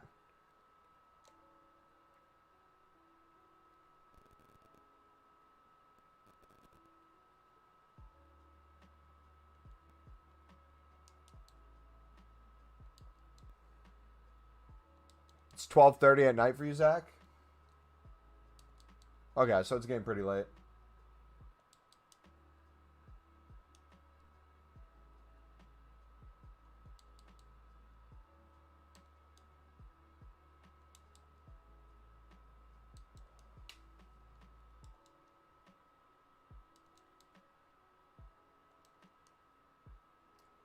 Wait, if we did like 20 more minutes bidding on here, I'm curious to see how much more value our club would have. But you're off tomorrow, so you're chilling. How late do you normally stay up if you don't have off? Because I know you're there at the start of the streams typically. But like, what point do you guys typically like head out, or at what point is it get too late? 1931 here in Brazil.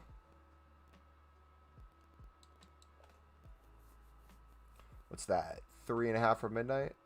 4.5 from midnight?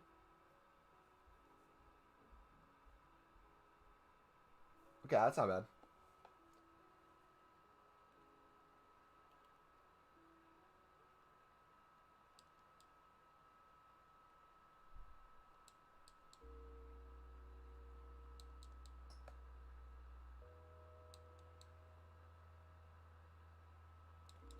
Sometimes I keep my PlayStation on and I just fall asleep while your stream's running.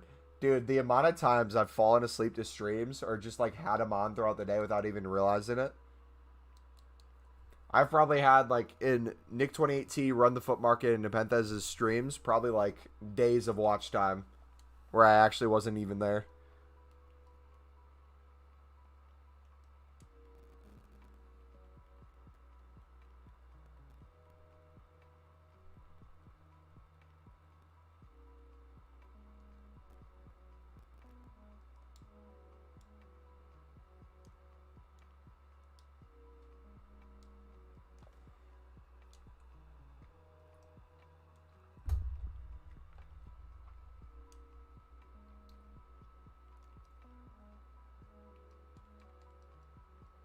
It's at the point where I can't fall asleep unless I'm hearing your voice. Dude, it sounds stupid, but you don't know how true that actually is.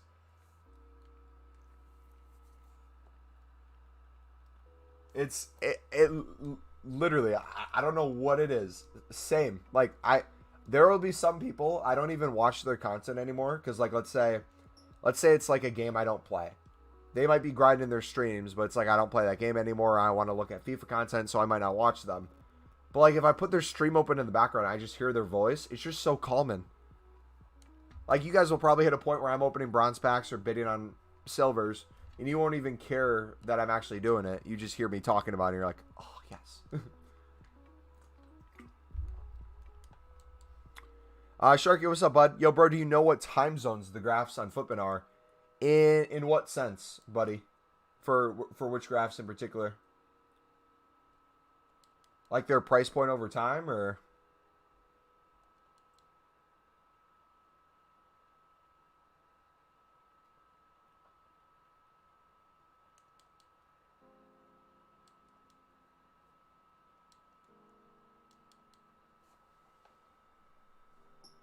Lately I've been down bad. Think about mama, hard time pass. Prices over time players. Let's pull it up and see if we can give you an answer, bud. I have honestly never thought about that. I think Footbin might be an American-based company. I could be wrong. So I would say they're probably similar to my time zone, and it's 5:30 for me. But let's take a look. If we look at, like, let's say a Dembele card.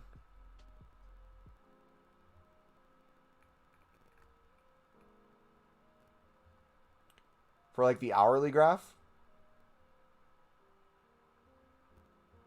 looks like they go off of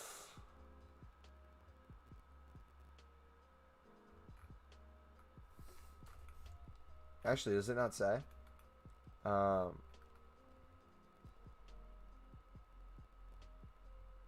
Okay, today, hourly graph today, Sunday 2200. Where in the world is it 2 hours from midnight? Currently. I would assume this is like the most up-to-date price. Hourly. So whatever time zone where it's there currently, 2200 would be the correct time zone. Like the stream, by the way? Thank you, buddy. I appreciate it, man. Hopefully that's helpful. Yeah, 2200. So it's 10 p.m.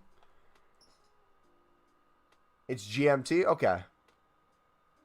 Morning from Australia. Thanks for the help these past few days. Starting to notice. Hey, glad you enjoyed it, man. And glad we got another Aussie in here. I think we only have a couple people who watch from Australia, so appreciate the ones who do, man. What time do you typically consume the content from Australia? Like, I know by this time we're typically ending streams or like getting towards the end of them. You just kind of like watch videos randomly of mine, or how does that work? It's so hard too having viewers from all around the world, because what time zone works for one person is the middle of the night for another person, or the middle of the morning for them, or they're at work, or they're sleeping. Like, it's so hard to get everyone involved, but then also have it work around my schedule. But I feel like I found the like perfect niche. Right when I get off of work, it is like last couple hours before UK people go to bed. It is right as people are getting off of work in the United States. And if I'm up late enough, it's like right when Australia people are waking up.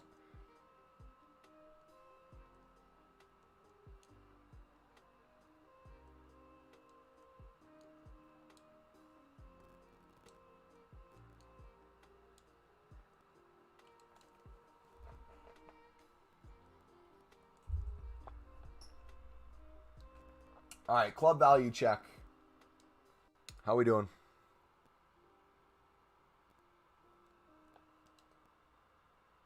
$262,000. Okay, so we can get to the 300,000. Let's see if we can get the 300,000 club value off of silver rares alone. That'd be awesome. And I know I said I was going to get to 2 million coins today. We have 2 million coins if I sold everything on. So it is there. You just can't see it liquid. You'll most likely see it next on Thursday because we're going all out with investing. I'm trying to get like every type of card for as low as possible.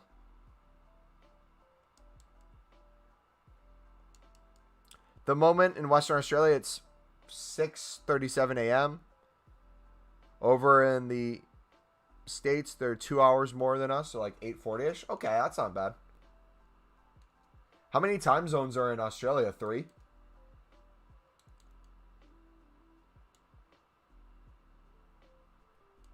When does daylight savings start? I don't know all the countries that do daylight savings, but it's going to change my time period, I know.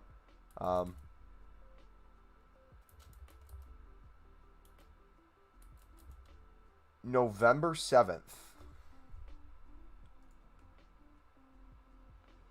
Daylight savings times begins on Sunday, March 21st, or March 14th, 2021, and ends on a Saturday night. Clocks are set forward 1 hour to spring forward. Daylight saving time ends on Sunday, November 7th at 2 a.m. On Saturday night, clocks are set back 1 hour. IG fall back. So, no. My streams are going to be an hour back for probably UK people then. Once November 7th hits. No. And then new content's going to come out at 11 a.m. for me instead of noon. Dang it. I knew something happened because last year the same thing happened. I didn't even think about it, to be honest.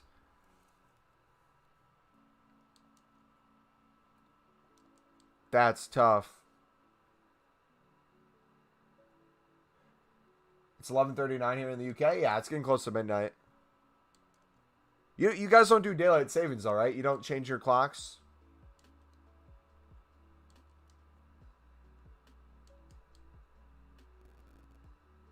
Only 2 we don't get daylight savings. Our Premier doesn't believe in it. I just wish the whole world was together on it or not. It is so frustrating trying to get time zones and then it just randomly changes.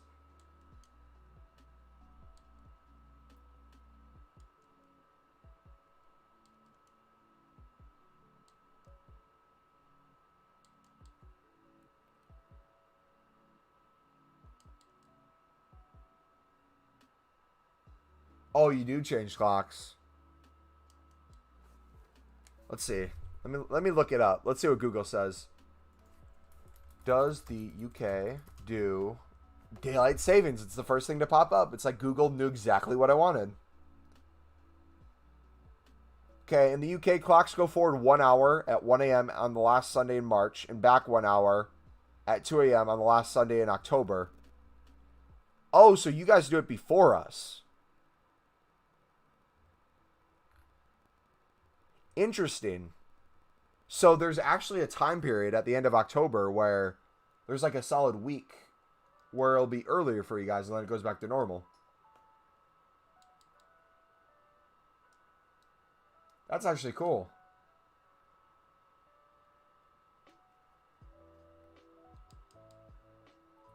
Sweet. Glad us Americans aren't alone.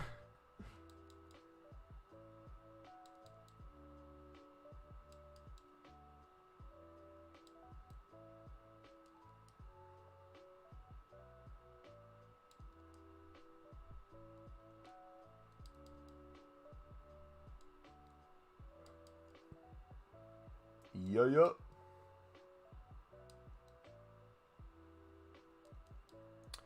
If you guys are enjoying the stream, feel free to smack the like button, dudes. We are 1 like away from that stream like goal of 20 likes. You guys are killing it today. Thank you so much. So many new subs as well. Crazy. We might be able to hit 7.3K by tomorrow.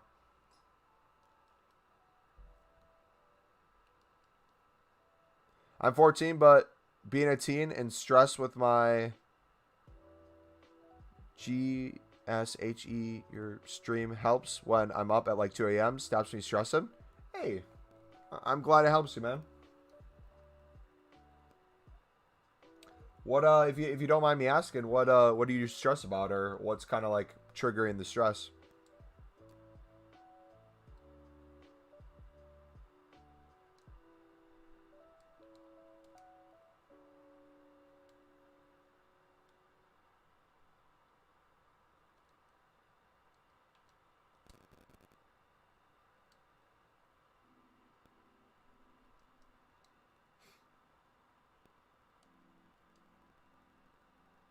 But nah, I'm very similar, man. There's content creators I watch where I don't know why it's the case or what the content is, but for some reason it's just very soothing to listen to or enjoy.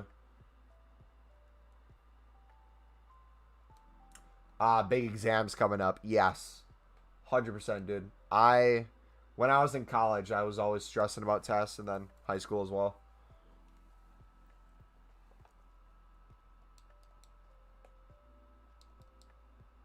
Best advice I can give you is, even though it seems like a huge deal, all these tests and everything when you're young, in the long run, they're not as important as you think. They're still important, don't get me wrong. Like if you're wanting to go to a good school or if you're wanting to do well in general, it's important to study, have knowledge, and like go through the process of like learning these things. But ultimately, right, life essentially is going to be what you make it. If you want to go a certain route, it might look different than other people, and test scores might not be that, or the top of your class might not be that.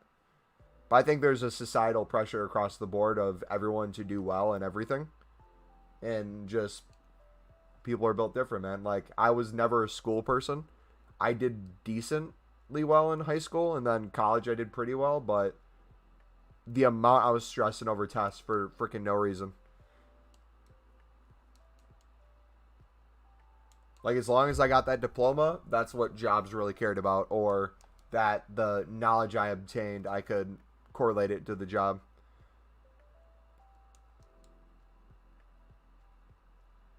You want to be a cardiologist? Interesting. What made you want to be a cardiologist, man? How do you have so many coins? Foot entrepreneur, buddy. I'll link you my trading playlist. This method isn't in there yet. We're trying a new one right now. Trading/investing tip with silver rares.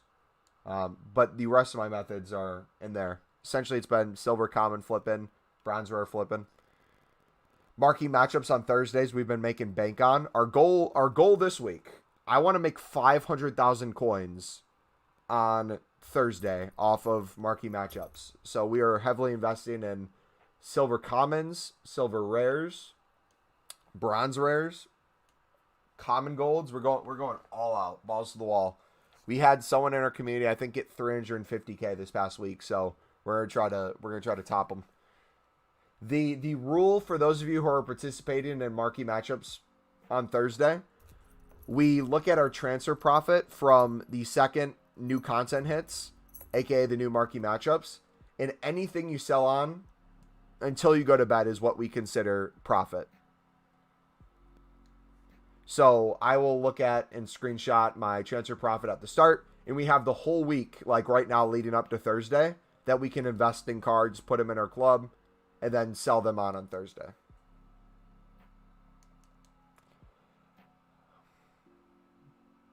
I mean, I have autism, so I struggle with stress, so you know everyone gets it, and I think schools these days put too much pressure on us. Well, my mom's a bed manager, and I want to do something with my life where I can help people. That's awesome, man. Yeah, I think over time people are learning more about autism.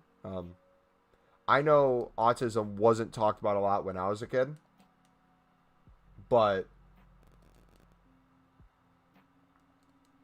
yeah, no, like thank you for telling me that, man. How do you see autism affecting like your day-to-day life? Because I'm kind of curious, because when it comes to autism, I know there's a spectrum of it, and I have some friends who it affects them more than others, or but no, that's so cool, dude. You got your shit together, dude. You're doing great. Keep going, bro. That's awesome. What's the best method for marquee matchups? Silver commons, typically center backs, and silver rares are what I find to typically go up the most in value. I'd like to be a psychotherapist, self-employed, and turn it into a business. Yeah, that's awesome, dude. Yeah, I do like digital marketing and stuff, and I'm not super passionate about it. It's kind of a means to an end.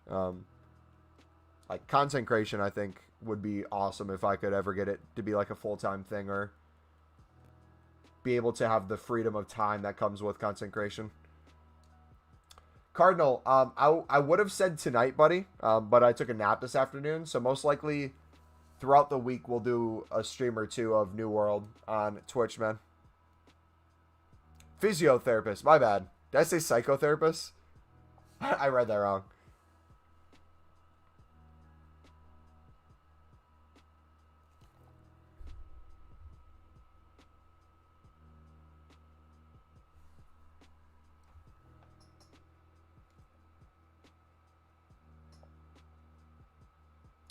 What do you have for sell price on silvers?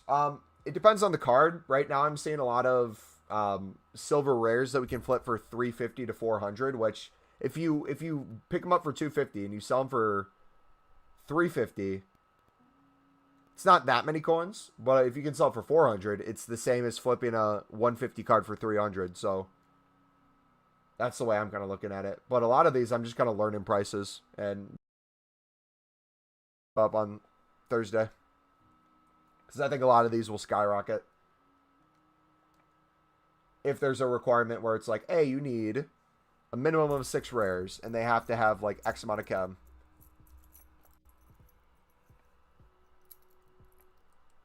All right, see you, Cardinal. Hopefully you're doing well, buddy. What games are you playing, man? It doesn't affect me to the like of I get angry. I just push myself forward, and if someone is not gonna like me for me, or like my friend for them, then they can just piss off. Dude, that's honestly such a great mindset, bro. I feel like the biggest thing people struggle with is they essentially let their I don't know what you consider your autism, but like in America it's typically called their special need, kind of be the thing, especially early on, that like kids will pick on them for, and then they go like their whole life thinking like, oh, I'm lesser than, or like my disability is limiting my potential, when in reality you have the correct mindset. It's the people who are going to make fun of you or the people who are going to joke at you, one, aren't your friends to begin with, and two, are probably going through stuff themselves, and taking a blow at you is easier than acknowledging what's going on in their life and the problems they're going through. But dude, if you're 14, like you said you are, and you're already having this mindset, man, you're going to be so successful. I already know it. GG, man. That's awesome. I wish I was that thinking like that when I was 14. I definitely wasn't. You pack Goretzka? Is he like 200K right now? How much does he cost?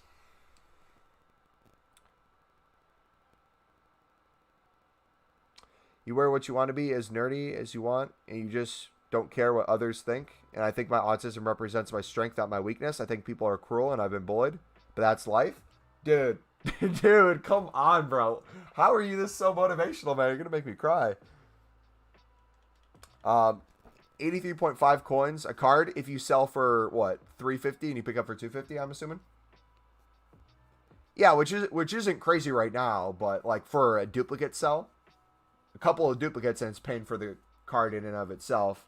But then on Thursday, we're going to try to flip these for probably 500 plus. A lot of them throughout the week for different prices, but it's more we're going to try to see what silver rares have in store rather than it's the best way to go. I still think silver commons and bronze rares are the way to go.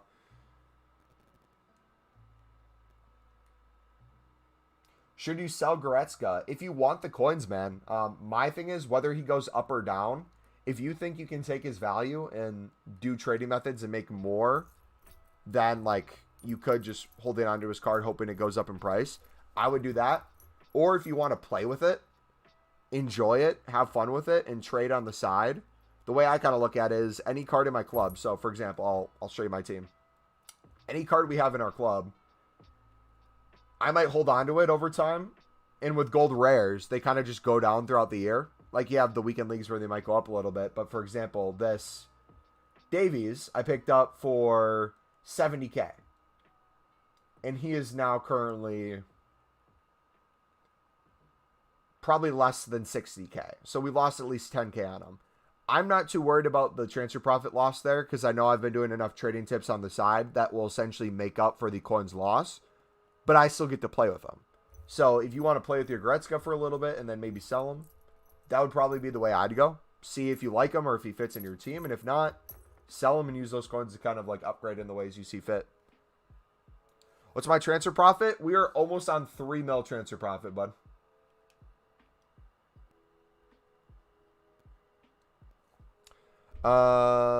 Anyways, what should I do to make coins? I'm on 250K. I would say anyone who has over 100,000 coins, if you can do silver common trading and bronze rare trading to kind of store your club for Thursday while flipping duplicates, that would be, in my opinion, the best route to go. Because I don't know how long you guys have been on the channel, but this past week, people were making crazy coins on Thursday. So if you guys want to be a part of that or you want to see what that ends up being like for you, silver commons and bronze rares seem to be the things that go up the most.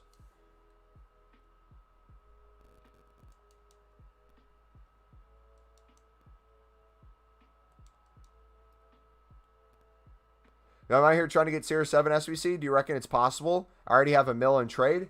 Kobe, I would say if you already have a mil in trade, we might be getting another 78 plus within the next week. If that's the case, I would grind the crap out of that.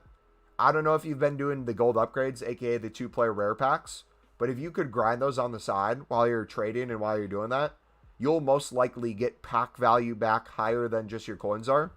So if you could pack some like informs and some boards through that, it should save you coins across the board. However, I would say if you already started doing Ronaldo and you're sunk into him, obviously you want to finish him. But if you haven't started a team yet, I would take a look at his stats and take a look at his gold card and think to yourself, would you rather have a card that's a little better than the gold, but is untradeable and you kind of lose the value that you put in? Or do you get the little less better gold card, but you can sell it whenever? That would be what I would question you. Because like me, I'm going more towards the route of I'd rather have it liquid this year. If it would have came out in a month when we had League SBCs and other SBCs out, I probably would have done it. But right now, I just don't think most people have the resources to get them done. But it's up to you. What methods should you lose? I'll link the trading playlist again. All the methods in this trading playlist I would recommend for you guys to make coins / invest.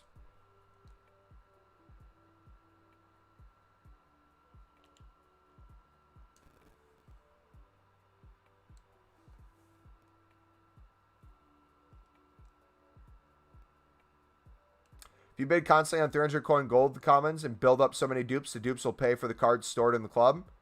Yep. We were, was it you or Ronnie that came up with that, or was it someone else in our community? They found like a little motivational thing where if you bid on, I think it was, you bid on 5 cards, you sell 5, you store 1 in your club, you make profit on the pack or something like that.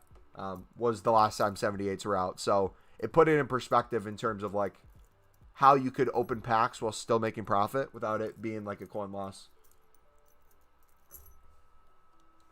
All right, I want to get to 300,000 in terms of value in the club. We're probably not going to hit 3 mil transfer profit today either. Sadly, I wanted to hit 2 million liquid coins and 3 million transfer profit, but we just haven't been selling things on. We've been sitting on them because I think we'll make more coins throughout the week. So by far, I think we've been doing the best investing right now than we did in past weeks. I would be shocked if we didn't have 4 million transfer profit potentially by next Sunday and 2 million liquid coins minimum. I would say we'll have way over 2 million liquid coins by next Sunday and close to 4 million transfer profit if we don't hit it. Depends on how much we sell.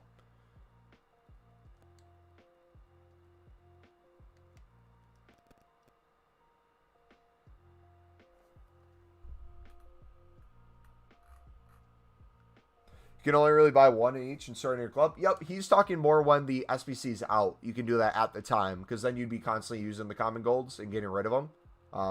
I personally did that with the MLS and it worked really well. So I'll probably be doing that once it comes out. What should I snipe for big money? I'm honestly not a big proponent of sniping. If you are or you want sniping tips, I would probably look at different channels. I'm not the best for that. 1, my Wi-Fi is bad, so I never really can win snipes. But 2, I find it more beneficial bidding on cards because you can win a lot more. I think I'm going to sell him because he doesn't fit my team and I need some coins. There you go, bud. Do I bid minimum on silvers? Depends on what the cards are. I'll do 150 on silvers unless I can't win them for that. Then I'll typically bid 200. Then when it comes to like cards like center backs, it kind of goes off the buy nows. Like right now, I might be able to bid 200 easily on silver center backs, but then on Thursday, their buy nows are going for like 1,000 plus. Is it possible to snipe Pugba under 100K? It is possible. You probably would have to wait till like packs come out. That way he's getting packed a lot more. So like a happy hour or something. Or new content.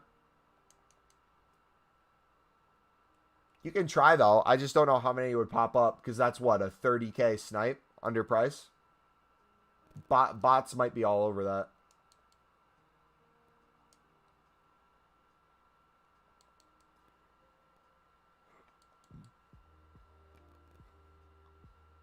I get the SBC isn't worth it, but let's say I do want to do it.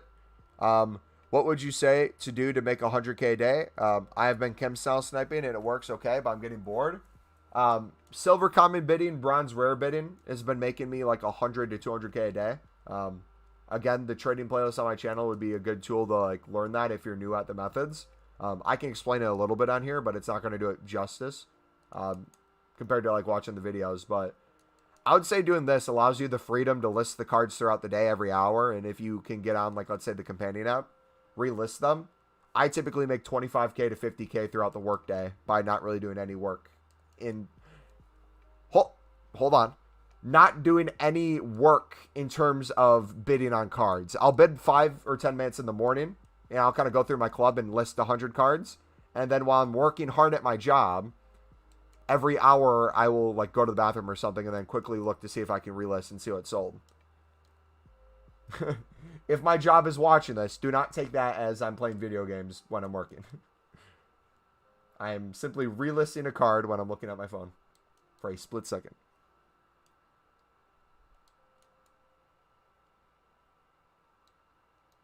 I can get a bottom on PC. I would not. I don't know if you're joking or not, but they have been all over bots. It's not worth it.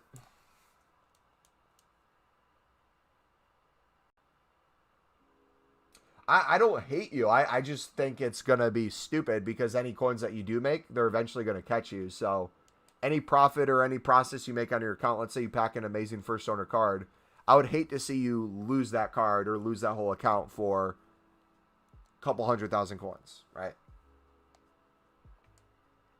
I mean, sarcastic. Okay, good. Good.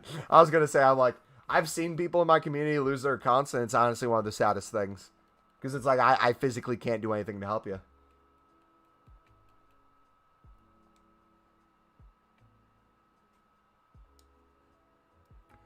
Kobe, I would say if you're going to bid on silvers, I would go through the process of understanding why you're bidding.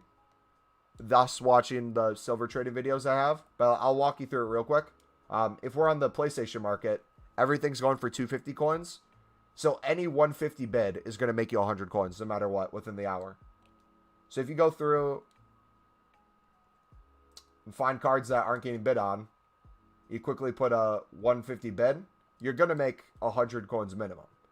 Now, if you set up a filter where you check the compare price, like let's say we do a maximum price of 150, but a minimum buy now is 600 coins, you can compare price and see, okay, that one's 300 within the hour. We could double our coins. This one is 300 within the hour. Can double our coins. This goalkeeper right here looks like he's 350 to 400 within the hour, so we can get more than double our coins. I'll kind of go through that way, and if it gets hard to bid 150, I would look through and see, hey, realistically, can I double my coins on a card? Can I sell it for 400 plus if I bid 200? Because you'll win infinitely more cards for 200 than you will for 150. So it's easier to do it that way, in my opinion. So technically, that's not minimum bidding, but it's more profitable in the long run because you're winning more cards. So it's a little less profit per card, but more coins you can win compared to more profit per card and less cards that you win.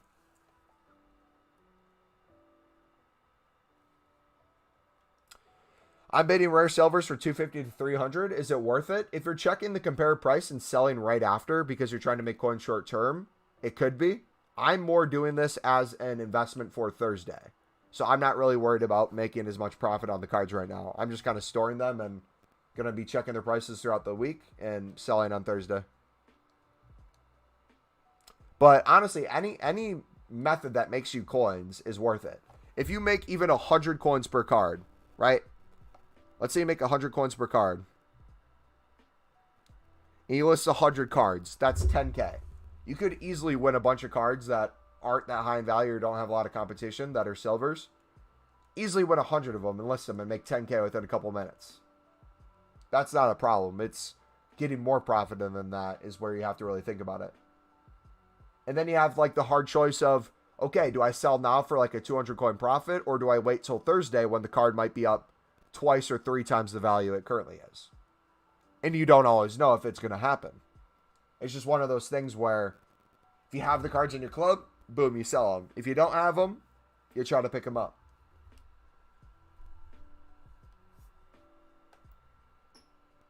Gonna go crazy with commons and stack my club for the 78 plus? Yep. Let me know how that goes, bud. I don't necessarily know if it's going to be a guarantee to come back out, so I'm going to be hesitant to do it. I still have my club filled quite a bit with silver or gold commons. However, where I'm differing this year, or how I'm differing this time around for 78s, is I saw that you could still pick a lot up for 350, 400 coins and sell for more last time it was out. So I'm confident I can do that again. I'm confident I'd make more coins off of silvers than common gold investing on my end, because I know I won't be able to store a lot of them. I'd get a lot of duplicates. But like later in the year, I'll probably go all out with like, let's say gold rares for the player picks or things like that. FSW, what's up, buddy? What do I recommend? I would say probably silver common bidding right now would be the most beneficial. So I'll link the trading playlist again. Yo, if you guys are enjoying the stream, feel free to smack the like button, dudes. We are 5 likes away from that next like goal of 25 likes. If you guys are new to the channel as well and you enjoy the content, we stream every single day during our Road to Glory. We also have trading tips / SBC videos that we try to post every single day as well. So if you guys enjoy the content, feel free to subscribe, man. You're 10 subs off of that 7.3K, baby. Could we hit that before the end of the stream? Is that possible? 10 new people in this community.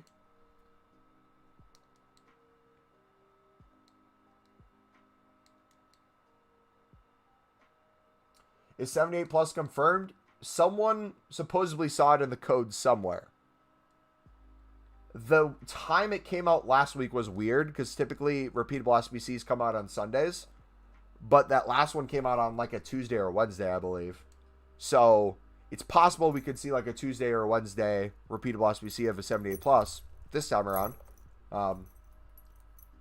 I'm curious to see if they're going to have that be the new time period they give us repeatables. Because I wouldn't mind that if we're being completely honest. I kind of like that because you get it before a promo starts. Or you get it before a promo ends too. And then you have the full weekend to do it rather than waiting until Sunday to do it.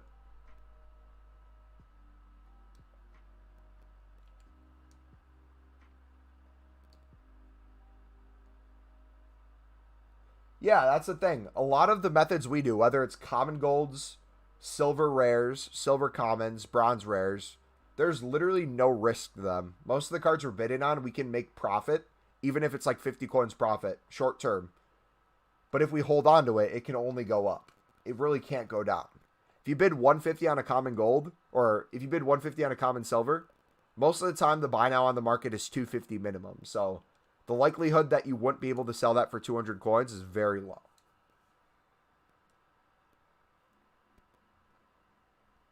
It's probably the least risky method of trading you could do with the biggest upside in return. Because all the card has to do realistically, if you pick it up for 150 and the buy now is 200 coins, the price of the card has to go up 100 coins for you to be able to double your coins on the card. How much does the price of an inform have to go up for you to double your coins on it? Or a gold rare? Or an 83 rated card? Or like anything that people hold as investments? You might make more coins per card, but in terms of doubling your profit, it's a lot easier to flip it with these.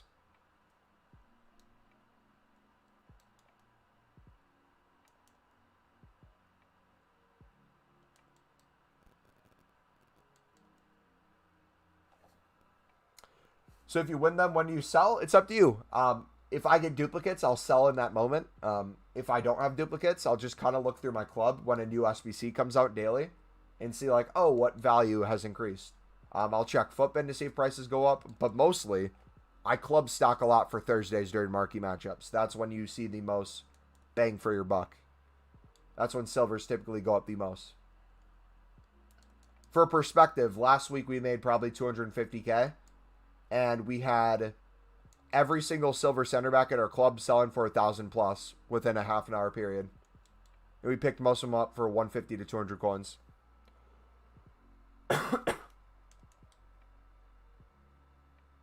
Just got a French silver left back who I had before for 250. And you sold him for 8K straight away. Dude, that's what I'm telling you, man. You get crazy return on some cards. And until you might not think that's possible until you hit it, and then you see it, and then it's addicting. Then you're like, I want to get another one. I want to get another one.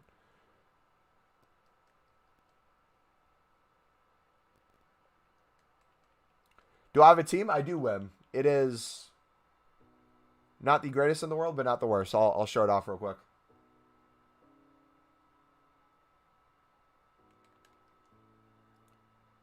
It's an in-between right now. I'm waiting to make some big adjustments to it after Black Friday.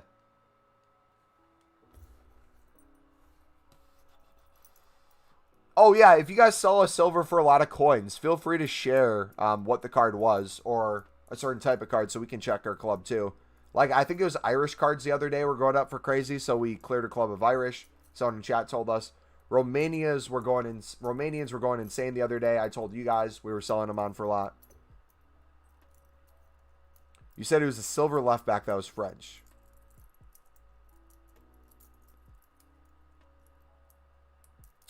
Guys, does anyone know where I can claim my player picks? Because I didn't get them. What player picks are you talking about, David?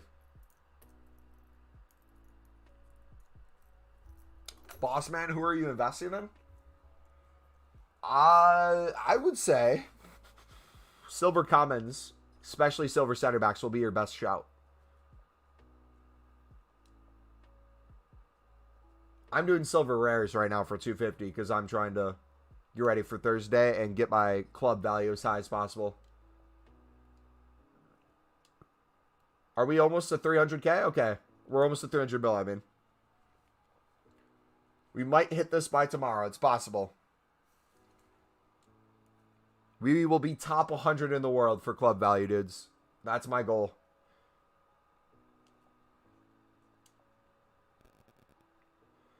Dupes end up making silver stored basically free. Yeah, if you guys are silver common bidding and you get duplicates, you're essentially paying for the card by selling the duplicate.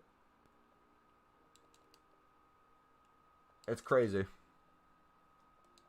But then the coolest feeling in the world is if you store hundreds in your club and you start selling duplicates, what happens over time is you might end up making your coins back with just selling the duplicates, and then you're sitting on hundreds of cards worth of profit in your club. But yo, Cobra, thank you for the sub, buddy. Welcome to the Lead Army fam. I appreciate it.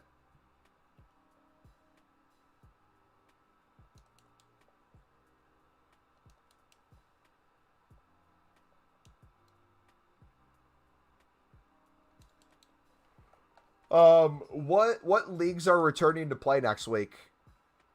Does anyone know? We were on international break, so we had marquee matchups as international teams. But do we have any big matchups coming in top leagues this next week?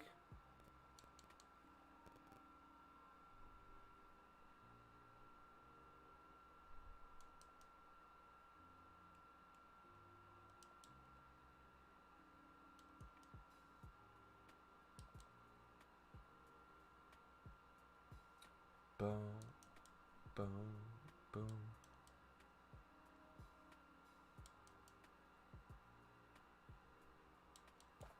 Go on Footwiz. That's how I predicted French. Have you used Footbin Magic? Do you like Footwiz more than Footbin? I've always kind of used Footbin, but I'm willing to look at other ones as well if they're helpful. Made 150K yesterday just traded with the marquee matchup solutions on Footbin, but today it's been dead. Yeah, typically the market's super low on Sundays, but because it's dead doesn't mean it's a bad thing for trading. If anything, it's the best time to invest because all cards are kind of at their lowest value possible.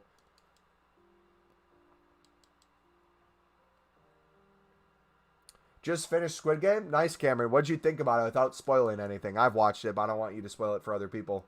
What would you rate it? 1 being the worst show ever, 10 being the best. I would say it was probably like an 8 for me. It was really good.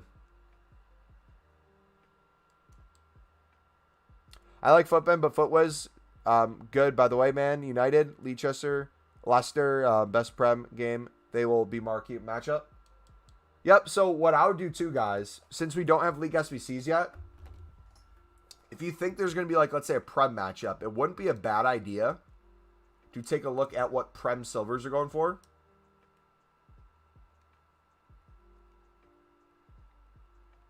And maybe trading / investing in them. Because a lot of these you might be able to pick up for less than 500 coins. And a lot of them might go to 1,000 plus. Depending on the card type. Or things like that. Quick little flips. Because someone was pointing out that when the Prem League SBC drops, there's going to be some teams that are primarily silver cards. And their prices are just going to be ridiculous to complete. So keep that in mind too if you guys are getting ready for League SBCs.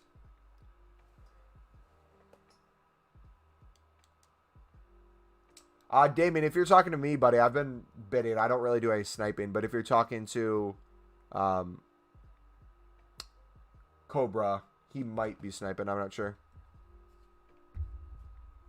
Yeah, don't spoil Squid Game. You give it a 7.5? Nice. Yeah, that's a good rating.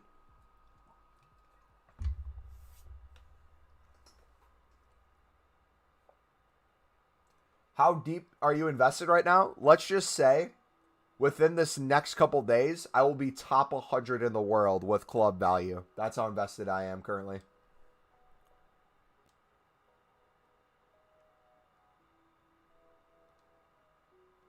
Which is perfect. If you guys use Sundays as your day to pick up cards, let's say to sell throughout the week or for Thursday flips for marquee matchups, what better time to do it than when it's super easy to win cards on Sundays when prices are just low in general? It's like, would you rather in Hunger Games in the series? Yep. There's other Korean movies and shows I really want to watch on Netflix now too. I think made by the same director or with the same kind of plot as Squid Games.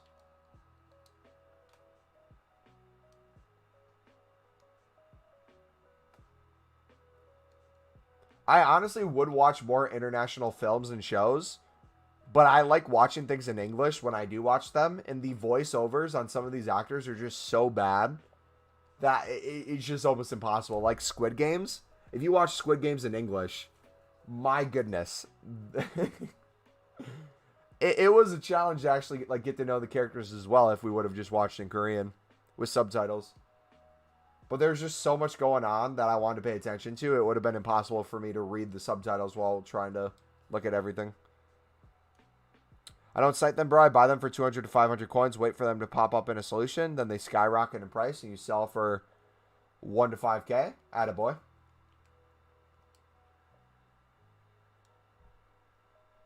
It's like, if you've ever watched a stream of mine where my face cam is not, like, at the same speed as my mouth, like, if it ever is, like, off-putting, I know that was a problem a lot last year. I don't think it's been a big deal this year. Like, there's times where it's delayed and it just doesn't add up. And it's the most frustrating thing in the world. I know you're currently doing silvers, but are there any other methods you know of to make 100K a day? Bronze rares is a similar concept that I make 100K a day with. But I'm assuming you don't like silver bidding, and probably bronze rare bidding would be very similar to that.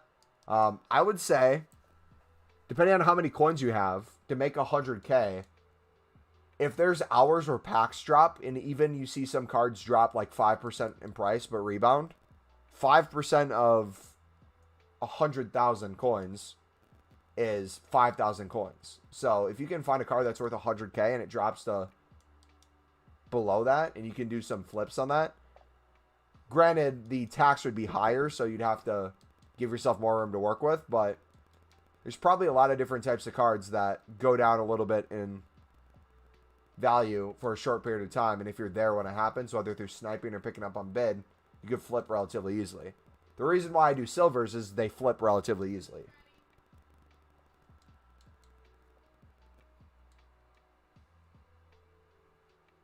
Like, there's a reason I still have over 1 million coins and I'm doing this. I kind of refuse to do gold trading because there's, one, a lot of people on gold trading. Two, there's constantly supply getting added to the market with the amount of packs being open with golds. Bronze rares and silvers are like that nice mid-ground where there's enough on the market where you can win easy on bid, but there's few enough where you can flip them for profit.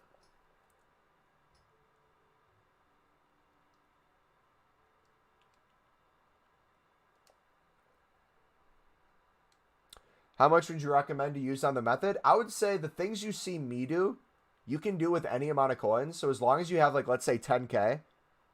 Because if you have 10K in your store and every card in your club, you might run out of coins. But if you have 10K in your flipping cards, or you have like 50K in your store and then you get a lot of duplicates, what I find is doing any trading method, any other one, like if you want to do most of your coins in icons or informs, and then you use the rest for flipping silvers or bronzes, by all means, go for it. You just need to make sure you have enough to bid on cards.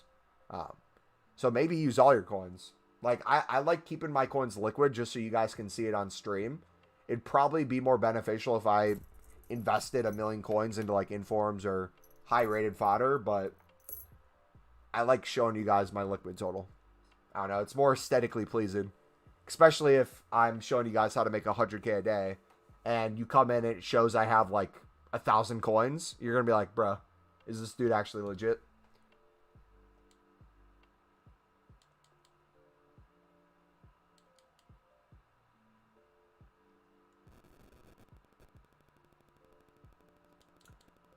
Yeah, if you're doing the same method as me, or like you see me change like a silver comment and everyone starts bidding, typically that's because a lot of people on the stream are doing similar methods. So best advice I can give is if you're getting outbid on a page, you just refresh the page, start bidding. If you get outbid, you refresh the page again and keep doing that.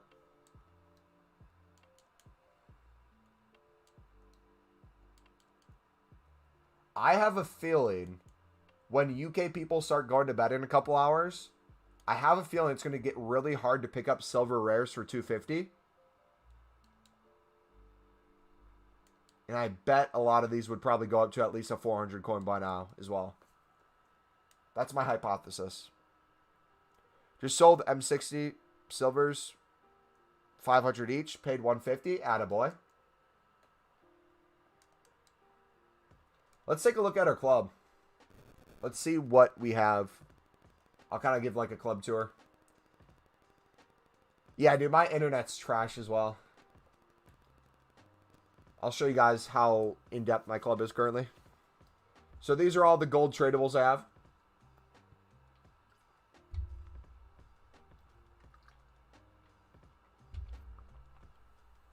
Honestly, a lot of my gold rares I'm just sitting on until repeatable SBCs. Same with my common golds.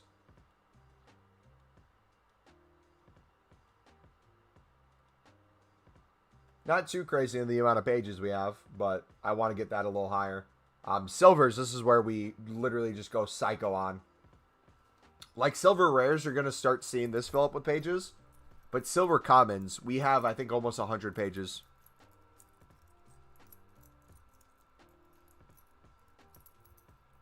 I honestly think we have over 100 pages now, because 100 times 10 would be 1,000. So we have a minimum of 1,000 players of silvers. I know that for sure. Am I investing in players for League SBCs? Technically, it could be considered investing for League SBCs, but it's also investing for marquee matchups. It's also investing for daily SBCs. It's also investing for random times prices go up. It's just whenever there's value. Look, it's lagging because we have so many cards in our club. EA's running a background check right now and loading to see if we're hacking or something. Why am I stocking up on silver rares? Because a lot of them I'm picking up for 250 right now. I can sell straight away for 400 plus. But mainly I'm using it as an example to see throughout the week what are the best times to flip silver rares for a lot of profit. So we're going to see if there's daily SBCs that come out. Like the other day, we had one where you needed, I believe it was a minimum of 10 rares. I think there was a point in time where a lot of silver rares were going up to 600 plus coins. So if you picked them up for 250, you're looking at almost triple your value on a lot of your coins. We're going to check for marquee matchups as well. We already know silver commons can go from 150 coins on bid to 1,000 plus buy nows on Thursday. So we're going to check to see if silver rares do a similar thing and go up crazy in price. That's the main reasons. And then on top of that, I'm about to be top 100 in the world for club value. So I'm just looking through the card types that I typically don't have invested in currently. And I'm investing in them so that we can hold that title. Because I'll be honest, it's very addicting if you're on a leaderboard. So if I'm top 100 in the world for value in my club, it's going to make it very easy for me to want to just keep picking up more stuff and more stuff and more stuff.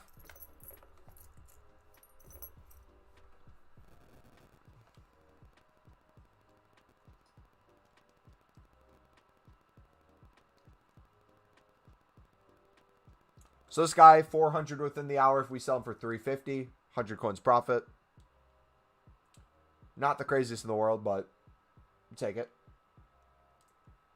400 coins for this guy, duplicate. 150 on him. Dude, if any of you guys are waiting for Thursday to sell cards, I know we were having a competition to see who could make the most coins on Thursday. I'm still down to do that, but if you guys want to have a competition in terms of club value as well, and see who can have the most club value, I would love to do this week in, week out. So right now, I believe 411 million is a place 100 on the PlayStation market. Yeah. So if we can get above 400 million, we can start seeing like Dude, that would actually be crazy. Yeah, I want to get on this list super bad.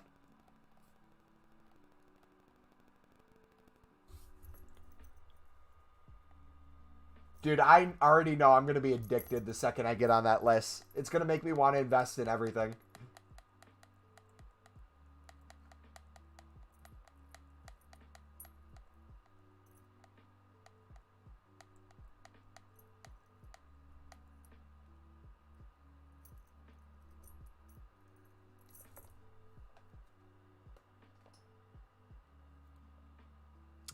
I'm going to catch up to you. You're only 100 mil above. LOL, by the way. You sniped Ronaldo, 600K. Should you sell or hold? If you want to make the profit now, I'd sell now. I don't know what's going to happen with this price over time. But GG, man. And yeah, I want you guys to pass me. I want competition. So hopefully you guys want to do this and want to grind it. It makes it fun when you have other people grinding the game. Same with trading. Like, if you guys are traders and you're constantly wanting a challenge for your transfer profit, let's push each other, man.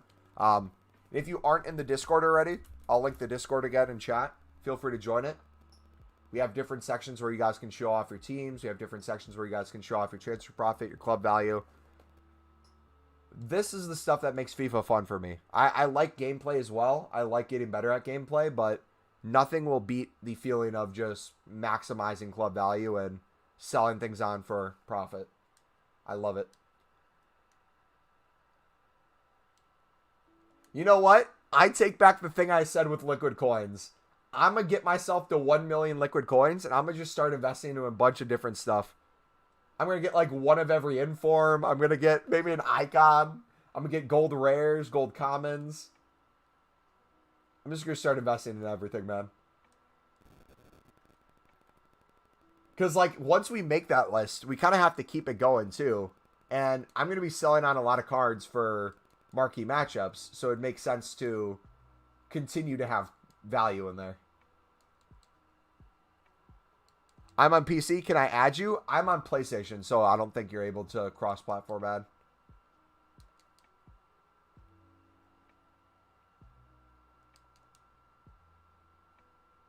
But if you're constantly, like, letting me know in streams what you're at, or you're seeing what I'm at, or in Discord you're seeing what I'm at, that should work just as well.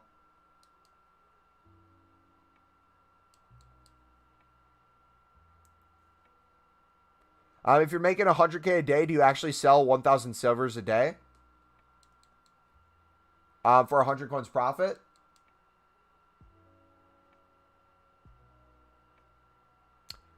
Theoretically, that would be really easy to do. But no, it ends up being way less cards we sell and way more profit. So the things I typically sell throughout the day will be things we bid 150 on that are silver commons. We'll sell for 300 start price, 400 buy now. So if things are going for 400 buy now, that's what?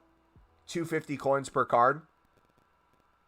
So that's like maximum before EA tax, like 25,000 per 100 cards. So 50,000, or times that by 4 would be 100,000. So that's what, 400 cards you have to sell on. But even then, we have cards that we're selling for 1,000 plus, 800 plus. The coins roll in, the transfer value rolls in. But instantly when we get that profit, we just reinvest it. So you might not see that in a straight coin total. That might be hidden in my club somewhere, but the value is added, right? And then too, that breakdown can be like this. 100K a day could be the same as 700,000 in a week. So if I spend the whole week essentially storing things in my club, selling duplicates, making 50K here, 100K there, and then on a Thursday for marquee matchups, we make 500,000 plus, it's going to be way over that average of 100K a day. It just depends on how you want to do it. If you try to maximize profit for an individual day every single day, you might be missing out on the best time to sell each week. But it still works. Does that kind of make sense?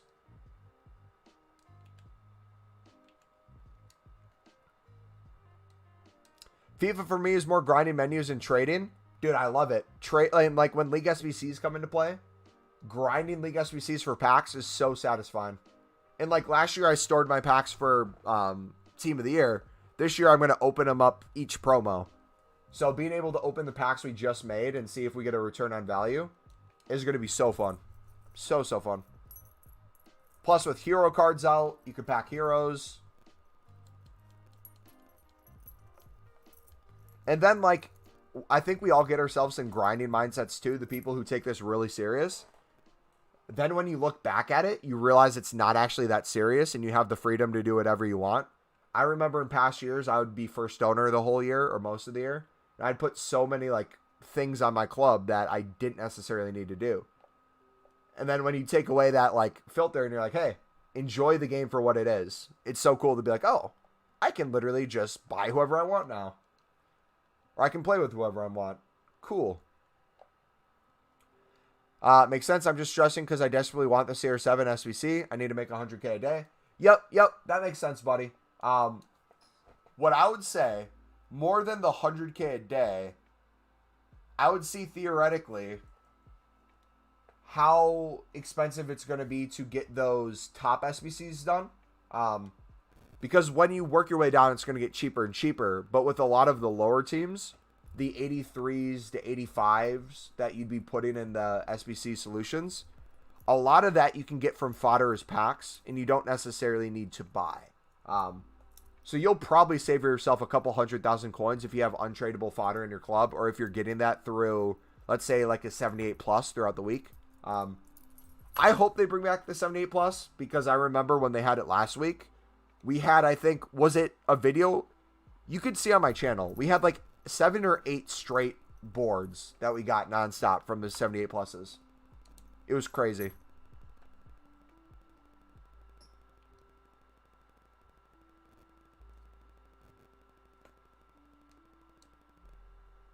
See, that's the other thing. That's the other thing that upsets me with the SBC that came out.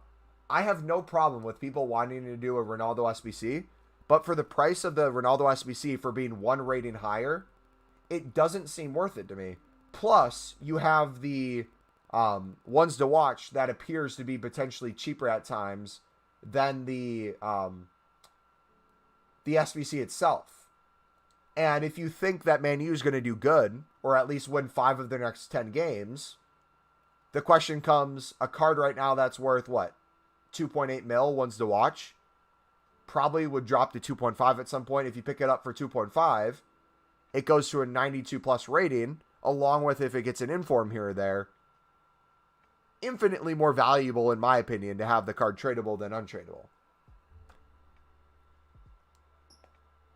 But then again, if this was an Mbappe or a Neymar, I would be getting the untradeable version just because I'd want it in my club forever. So I understand the reason why you want to get it. I just pray for your sake that they come out with a repeatable SBC, because you're going to be pushing it up to then. It's gonna come down to the wire if they don't bring anything out. But I would say trust in marquee matchups on Thursdays. The way I would do it is do a certain type of trading. So, like, let's say you do silver commons and you want to make 100K a day. If you do silver common center backs, it's going to be way less cards than the general silver common market. And you're going to get duplicates a lot faster, and you're going to be able to sell your duplicates on a lot faster. And you'll be able to actually make coins while you're also storing cards in your club. So if you're trying to get the best of both worlds while making coins a day while also investing, I would go position by position, man. That's helped me, I know, a lot. And it would probably help you if you're trying to balance the Ronaldo versus that. But watch you make like 5 gold upgrade packs and you pack a ones to watch Ronaldo when you have like 1 team left on your untradeable Ronaldo. How upset would you be then? I think it's a little bit unfair that they have a 2.2 mil. Like, sure, it's Ronaldo, but there's only a handful of people that's going to get him. I think that's exactly why they did it, though. Like, if we're going to think logically for EA, the people who want to get him are going to get desperate. And let's be honest. How many people in chat, if you were doing the SBC, right, and you got 90% of it done, let's say it's down to like a 200 to 300,000 coins, and you don't have those coins available, a lot of people might see it as they just wasted it if they let it expire. They might buy FIFA points, or they might try to buy FIFA coins to finish it off. So EA is probably going to profit so much in those final days of Ronaldo. And my guess is they'll probably have something out at the time, or packs out at the time, to get people to want to do it. Like, what are the odds the final 24 hours that Ronaldo's out, you check the market and you look and see a 100K pack. Where it's like, open a 100K pack. You're guaranteed to get at least an 84 rated card minimum. People are going to see that and be like, oh yeah, I could open up 5 of these and get some fodder. Like, what are the chances I get walkouts? Probably pretty good, right? They're going to find any way to get people to just open stuff up. Bid it on a silver for 200, sold it for 3K. GG, man.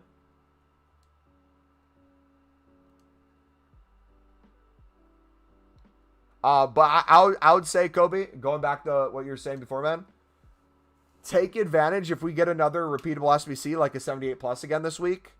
That should be your main priority. Trading on the side, yes, but getting a lot of fodder through that would probably be more beneficial with your time. Because realistically, I'm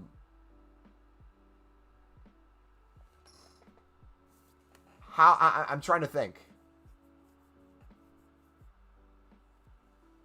How many coins would you realistically need if you got a bunch of 83s, let's say 85s? That'd probably take down a lot of value out of the Ronaldo SBC. Why does my club value suck? Depends on the type of card you're trading with. If it's a bronze versus a silver versus a gold versus an inform, they're going to have different values. And then it also depends on how many cards you have in your club.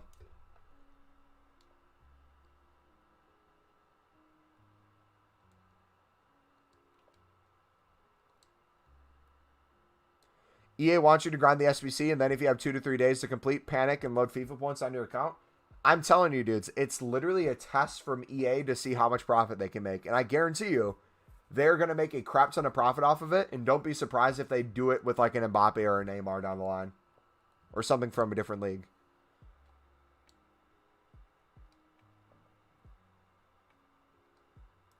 With your gold items stored in your club, will you use them in a repeatable SBC or for profit? I will probably, most likely. If cards go way up in price, I'll sell them. If they don't go up in price too much, I'll probably still sell them to get transfer profit and then buy them back to do the SBC. It kind of depends. I don't have too many common golds in my club where it'd make a difference one way or another. I'm not going to make a crazy amount of profit, and I'm not going to make a crazy amount of packs. I would have to do it at the time.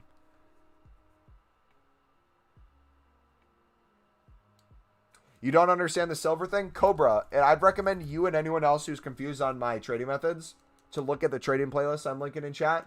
I explain in vivid detail why I bid on things, but essentially the quick rundown is I bid on things for as little value as possible to maximize my profit. So I'm bidding on silvers when they're 250 coins, knowing that the lowest buy now currently is 350. So I'm literally making 100 coins per card if I'd sell right now. But I know a lot of these will go to 400, 500, 600 throughout the week. Same with silver commons. I'll bid 150 to 200 on silver commons, knowing that I can sell most of them for 250 to 300 no matter what. But on Thursdays for marquee matchups, a lot of the cards will go for 1,000 plus. So it's a bunch of different things happening at the same time, a bunch of different logics. It's me testing out new trading methods to get new content for you guys, so it's not rinse and repeat the same thing every day. It's trying out different filters to see what can help you guys, but also having fun and doing some trial and error.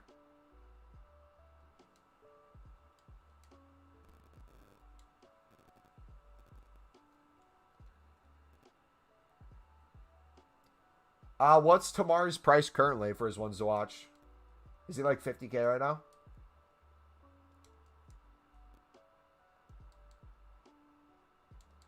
But I'm also, too, trying to get as much club value as possible. So a lot of this is also just investing / storing stuff in my club to get my club value up.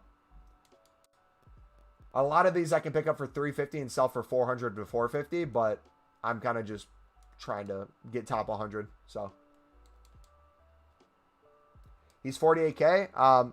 Realistically, by the end of the week, he could probably get to 40K. I would just kind of keep an eye on his daily average. If you see it slowly go down, I'd kind of track it. If you see him rebounding, maybe try to like figure out what that bottom point is and have like a range you'd be willing to buy him at. Because realistically, Milan's going to win and he's going to get an upgrade. So the question is, by the time the upgrades come out, would an increase in rating on his end be more be worth more than what he currently is now. Because like with ones to watch cards, people forget how quickly things lose value.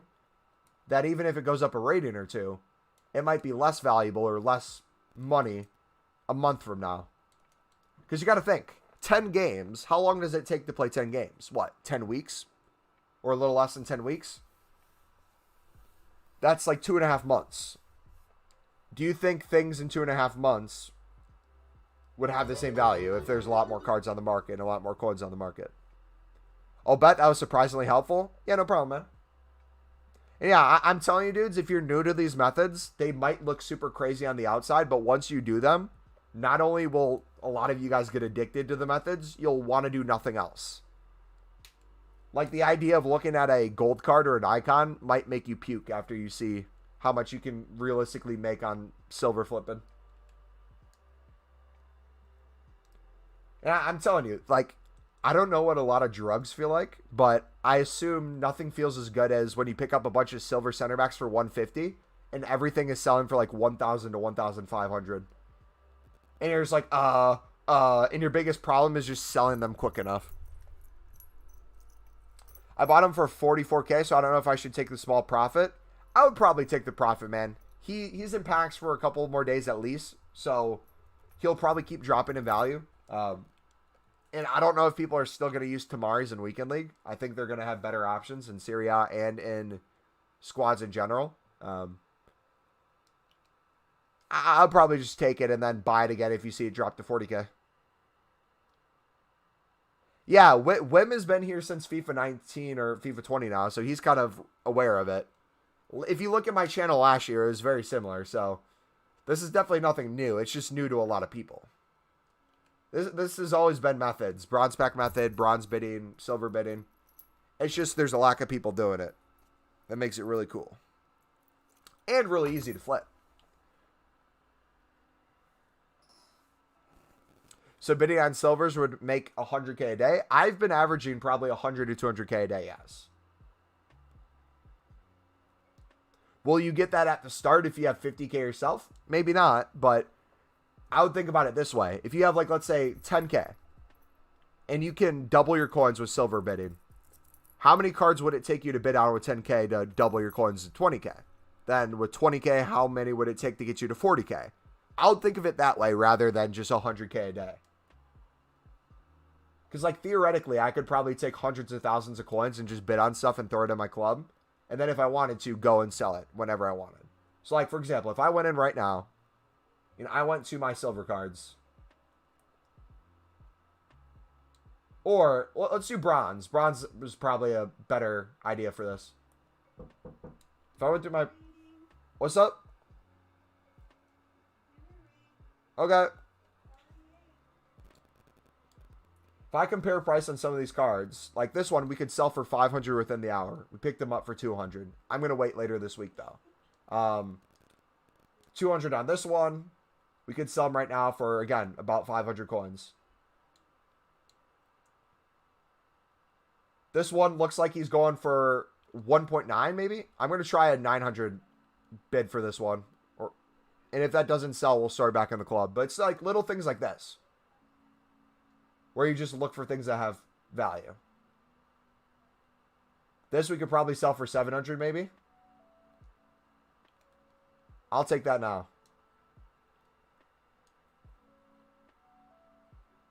And having... I have thousands of cards in my club right now, but if you even have hundreds, it can be really easy to flip these. Look at that. 900 coins. You just saw me do it within the span of like 30 seconds, dudes. 200 coins, won them for, sold them for 900.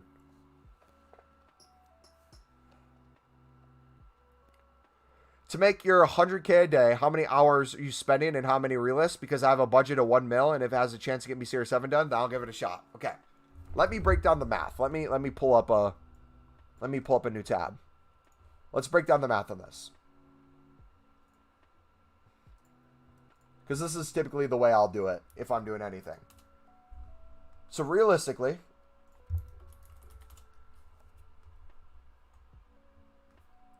you have 100 spots on your transfer list. let's say on average we're picking cards up for 150 and selling it for 400, which is my typical thing I do. Let's say we do that. 380. You minus 150. Every card that you pick up for 150 and sell for 400, you're getting 230 coins profit per card. So if you do that with 100 cards, you're making 23,000 coins on your transfer list if everything sells. Most of the time, not everything will sell. Some will go for more, some will go for less. But realistically, that's what you would get. So the question is, if you're making 230 coins per card, to get 100,000, how many cards do you need to sell? 434. So what I typically do is I will bid 150 on a bunch of bronze rares and silver commons that I know have value in the moment and also value later. I'll store them in my club, and before I start a work day, like let's say you have work for 8 hours or you have school or class, whatever, I'll do like a start price of 300 and I'll do like a minimum buy now of 400, or I'll use cards that I want to put a start price of 300, minimum buy now of 500, maybe lazy list. And what I do is I list those for an hour, and then I come back in an hour and I check to see what's sold. If I notice a certain type of card sold a lot and some didn't sell a lot, I would evaluate that and change that up. So then I would relist or I would change the price on some. And then if I notice something's really up, for example, the center backs you saw me do, if I saw that I was selling bronze rare center backs for 900 coins, I'd realistically say to myself, okay, let's say I picked that up for 150. That is 705 coins profit per card. If I divided that by 100,000, I would have to pick up 141 of those bronzes. Now, that sounds like a lot, but if I already have hundreds of bronze rares in my club, and I notice, let's say, 50 of a certain nation or 50 of a certain position has been selling a lot for that, it takes a lot of that problem away instantly. But also, too, we're not even calculating marquee matchups that we are going to, this week alone, look at probably making 500,000 coins. Now, how do you make the coins for marquee matchups? You invest in the cards throughout the week. Thus, the bid low, sell duplicates high, or sell duplicates for whatever they're going for, but save a lot of our cards to sell on Thursday when we know silvers will probably be the highest. Now, does that mean you don't sell throughout the week? No, still sell throughout the week, cards you want to sell and make profit for. But if we're looking at it as a rolling average, if you want to make 100K a day, and let's say you want to make 100K a day for 7 days, that's 700,000 coins in a week. Meanwhile, if you make 500K, right, in a single day, that gives you 6 other days to make 200K. If you do 200,000 coins divided by 6, you would only then have to realistically make 34,000 coins every single day, besides Thursday, to get that 100K average a week. So, theoretically, it becomes a lot easier to do that when you're storing cards in your club. The amount of time and effort that goes into listing cards to try to make value on a certain day compared to Thursday might be better worth your time to store those and save those until it has its maximum value. Zenek, what's up, buddy? What filters are you using? 2 things. I'll link to my trading playlist. It has all my filters in it. But we're doing bronze rare center backs, silver common center backs, and then silver rares in general as our methods. And as we go throughout the week, you'll see kind of what I'm doing as well, and you'll see the coins I'm making, and it'll look a lot cleaner than it might right now because you haven't seen it done before. But as you see it happen throughout the week, it's a lot easier to believe in, oh, this actually works. Like, I'll try to give you an example right now if we can win these on bid. You broke the matrix. But that's like the joy of investing, right? If you're doing strictly trading and not investing, you're putting a lot of effort into flipping things quickly. Meanwhile, if you're trading / investing, all that investing means with silvers and bronzes is you're just being smart when you sell. Instead of selling for double the coins, let's say you bid 150 and sell for 300, maybe you wait till it's 500 plus. Do less work and get more value. But also, too, I want you guys to be aware, this is not an end-all be-all. If you're on Xbox, it might be different than the PlayStation market. We know for a fact it is. Do I have a Discord? Yes, I'll link my Discord. What was I saying? Yeah, it's not an end-all be-all. But what I'm hoping you guys realize is not copy and paste what I'm doing, but understand where the value comes from. Because if you guys understand where the value comes from, what you're going to run into is you're going to notice for yourself, oh, hey, I've seen that silvers go up on Thursdays because they had a requirement for minimum of silvers. So if I sold 10 of my cards on for 1,000 coins plus that day, and I saw kind of which cards were doing that, it makes it easier in your head to be like, okay, realistically, maybe I should save my silver center backs for Thursday. For example, you'll see me do these right now. Let's take a look at their prices. If we look at the prices of these that we've been picking up for 150, you'll notice a common trend with a lot of center backs. We'll store those in our club, but the duplicates, you'll see a common trend. Here is one that will sell for 300 coins within the hour. Is it worth me selling this right now for 300 coins, or should I wait for Thursday? If it's a duplicate, I would rather open packs throughout the week than have to wait to sell it on Thursday. So I will take a little bit of coins now versus more coins later on that. However, I will maximize my profit by what I have in my club. This one will last for 400.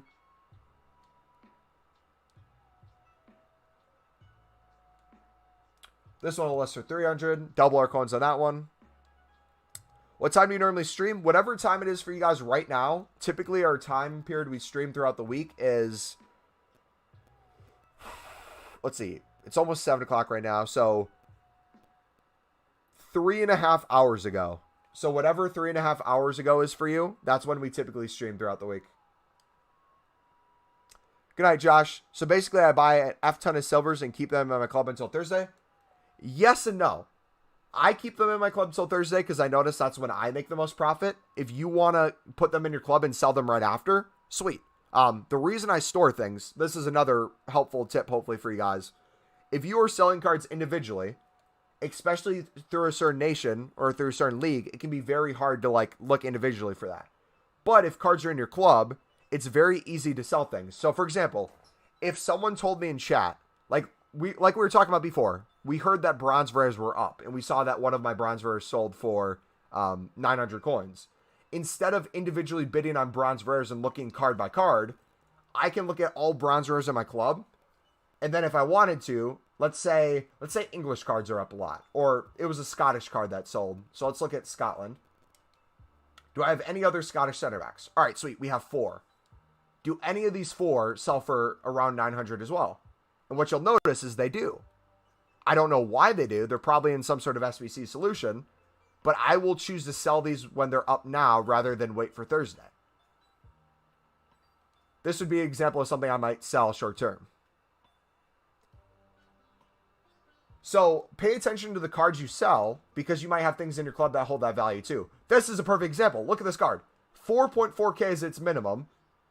People are having cards on bid. I'm going to hugely undercut this, but I'm going to do 2.1K, and I'm going to see if that sells. Yeah, and you get crazy good deals, because you think about the amount of people who are doing this, there's probably not a lot of people doing bronze and silver trading compared to gold trading. Look, he sold! He sold! 2.1K! Tell me it doesn't work. Tell me it doesn't work, dudes. Come on. Come on, stop playing with me.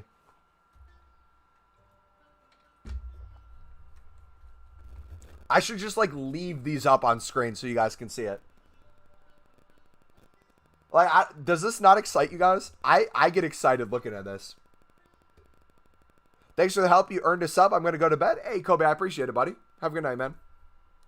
And yeah, if I'm still unclear to you guys or you still aren't understanding the methods or how this can be valuable, I would really suggest you to check out the trading tip playlist.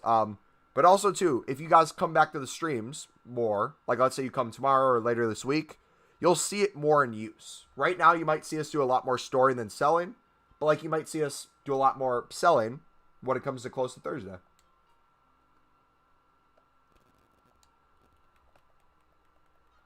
Dude, it's the best feeling when you see a card go for above 1K. Bronze and silver.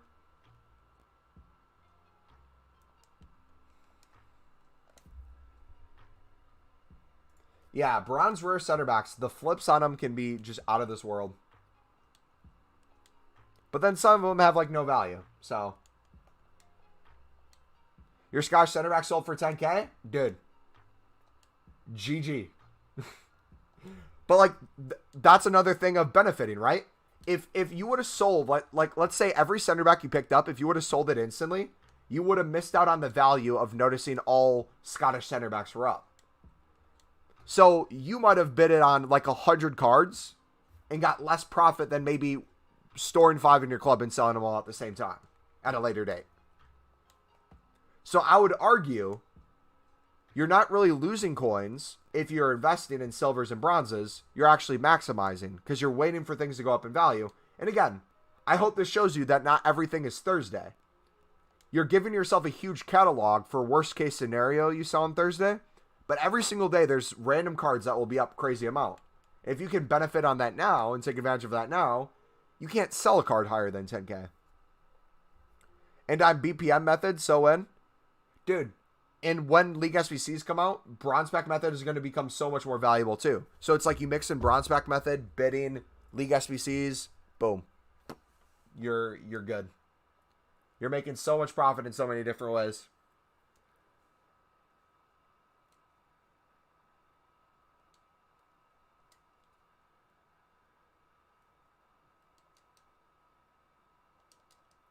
And then that brings back the next one too. So if you're bidding 150 on cards and you're getting outbid, the question I have is what's better?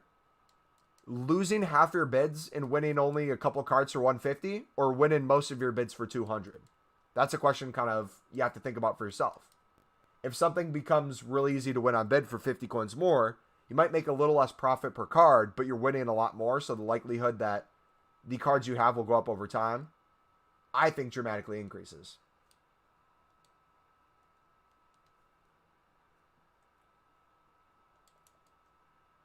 Then I could probably do this with silver center backs as well. Silver rares. Instead of doing all just rare players, I could do probably just all rare center backs. And these would probably flip a lot easier than a lot of the other cards that are rare silvers. Then too, you can compare price. If you think this is a good deal, right? A Bundesliga center back who's German, or not Bundesliga anymore, RIP, they're not in the league. You bid 300 on them, you sell them for 600. That's 300 coins profit.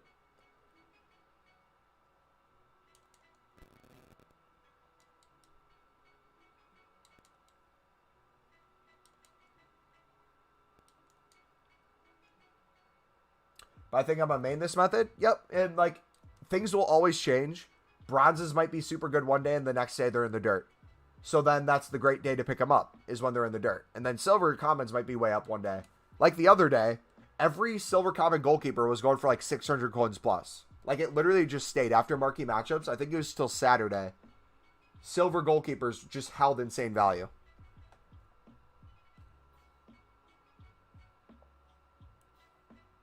I'm going to look at Scottish cards in general too. Maybe it's not just center backs. So this is another thing I would want you guys to do as well if you could implement it. Check to see for yourself, okay, is it just center backs or can I make coins off of other positions too? Because if it's other positions, it might be worth selling those, but it doesn't look like that's the case. So my rule of thumb, if you can sell something for over 500 coins, that's a silver, or that's a bronze, I'm going to do that. It seems worth it for me. All right. It's getting late. I got to record a video and stuff. So what I'm going to do is I'm in the stream. So thank you guys for watching. If you guys need any more trading tips or want to see what other methods I have, I'll link my trading playlist. I'll link my RTG playlist as well if you want to catch up on where we started versus where we got to. Tomorrow's video, we're going to upload one tomorrow morning my time. It might be UK afternoon. I'm going to probably do a silver rare video because we haven't done one of those yet. If you guys want to join the Discord, Wim just linked it. Feel free to talk in there, guys. Thank you for chilling. We'll be live tomorrow, 3:30 p.m. Central Time. For UK, that's what, 6 hours after, so 9:30. Yeah, if you have notifications on, you should get notified. I always put in Discord as well when we upload a video or when we upload a stream. Feel free to chill in there. I'll probably be putting random comments in the Discord throughout the night and some memes. But yeah, hopefully you guys enjoyed it. Hopefully these methods help you, and hopefully it makes some coins, man. I'm telling you, we do this stuff on a daily basis, not because it doesn't work, but because it works. So, see you dudes. Adios.